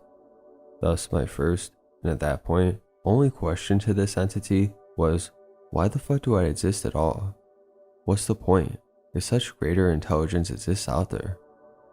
It was an utter, complete ego death. My complete existence, the whole human existence, seemed totally pointless. Somehow, I was also very sorry that I didn't realize the true nature of the universe earlier. Later, I fell back to this crying stage several times. During all this, in the background a promo video of a Goa festival played on my computer. All the words, the music, basically all pieces of information had a hidden true meaning behind them. Whatever they said in the video, it contained the answer to the question which was on my mind at that point in time. Though these answers were quite funny, they were answers very unlike what I expected. I didn't fully understand them, but somehow I still understood their essence. This effect too lasted very long. In a bit weaker form, I still had it the next morning, even 18 hours after I consumed the 2CB pill. It also worked with physical objects, written text. I read a lot the next day, basically anything. It tapered down to hard to notice levels late the next day, T plus 24 hours, and completely disappeared the day after. Again, I once experienced something similar while on DMT. Of course, that only lasted a few minutes. But there, the overlay meaning was unidirectional communication, not answers to my questions about the universe. According to chat logs, I was over the peak and able to use a chat program at T plus 4 hours, but some of the effects remained until T plus 18 hours, even T plus 24 hours. I slept meantime. I was a bit calmer, more accepting of my existence, having more questions and getting more answers, which I didn't understand, of course. Summary. First, DMT showed me the alternative dimensions, then it even showed me some aliens. And now, among all drugs, a moderate dose of 2CB showed me something which can be best described as God, or at least a godlike form of consciousness. Conclusion. It now seems plausible to me that while each psychedelic drug has its own characteristic effects, in some sense, they all behave the same. They just open our mind to either a hidden part of our brain or to a hidden part of the universe, or maybe both. Original intentions were to have a fun time. The 2CB trip report by Labanchi, posted to EARBUDS.org, December 7th, 2017. One night I was bored in my apartment. No other roommates had moved in yet, so I decided to snort some 2CB and have a little fun. This was my first time trying the substance. I've tried acid, K, mushrooms, DMT and MDMA countless times in the past, and my intentions were just to get a little trippy, listen to some music, maybe play some video games. From what I'd read online before my first 2CB experience, 2CB isn't supposed to be a spiritually enlightening psychedelic, but boy was I wrong, especially at this dosage. I did not keep track of time during my trip, but it began at approximately 11 PM and ended at 2:30 AM. Like I say, my original intentions were to take a little bump of 2CB and just have a fun time. However, I poured out way too much, noticing over a third of my 300mg bag was gone. I said fuck it, and I railed all of it without second guessing my decision. The very moment I finished railing that line, my brain was in instant pain, as if somebody stabbed a pen up my right nostril, through the crown of my head, and poured baking soda through the hole. I didn't initially notice any effects, but I was fighting the pain by grabbing my head and headbanging around my room to fight off the adrenaline. It was about 5 minutes later when my walls started bleeding with dark patterns, which looked like the scales of a dragon from hell. Shortly after my trip began, I blacked out in my hallway and entered this DMT-like headspace, and everything about the universe made so much sense, but made no sense at the same time. It was like I was figuring out how life beyond human beings functioned within the universe. When I woke up, I let go of many grudges I'd been holding for the past year and instantly felt like a changed man. This was only the beginning of my enlightening experience though, and I had another good 2 hours of pure insanity before I was able to recuperate myself. At this point, I was in a state of mind that was similar to a Jedi flip experience I had about a year before the trip. However, this time the headspace was more dark, and revolved much less on my life and revolved more around time and evolution itself. I was laying on my bed with filthy ass dubstep playing, as I saw this Martian holding his palms out with a physical form of time laying on its hands. It showed how quick human beings are operating in their daily lives just to conform with society's standards.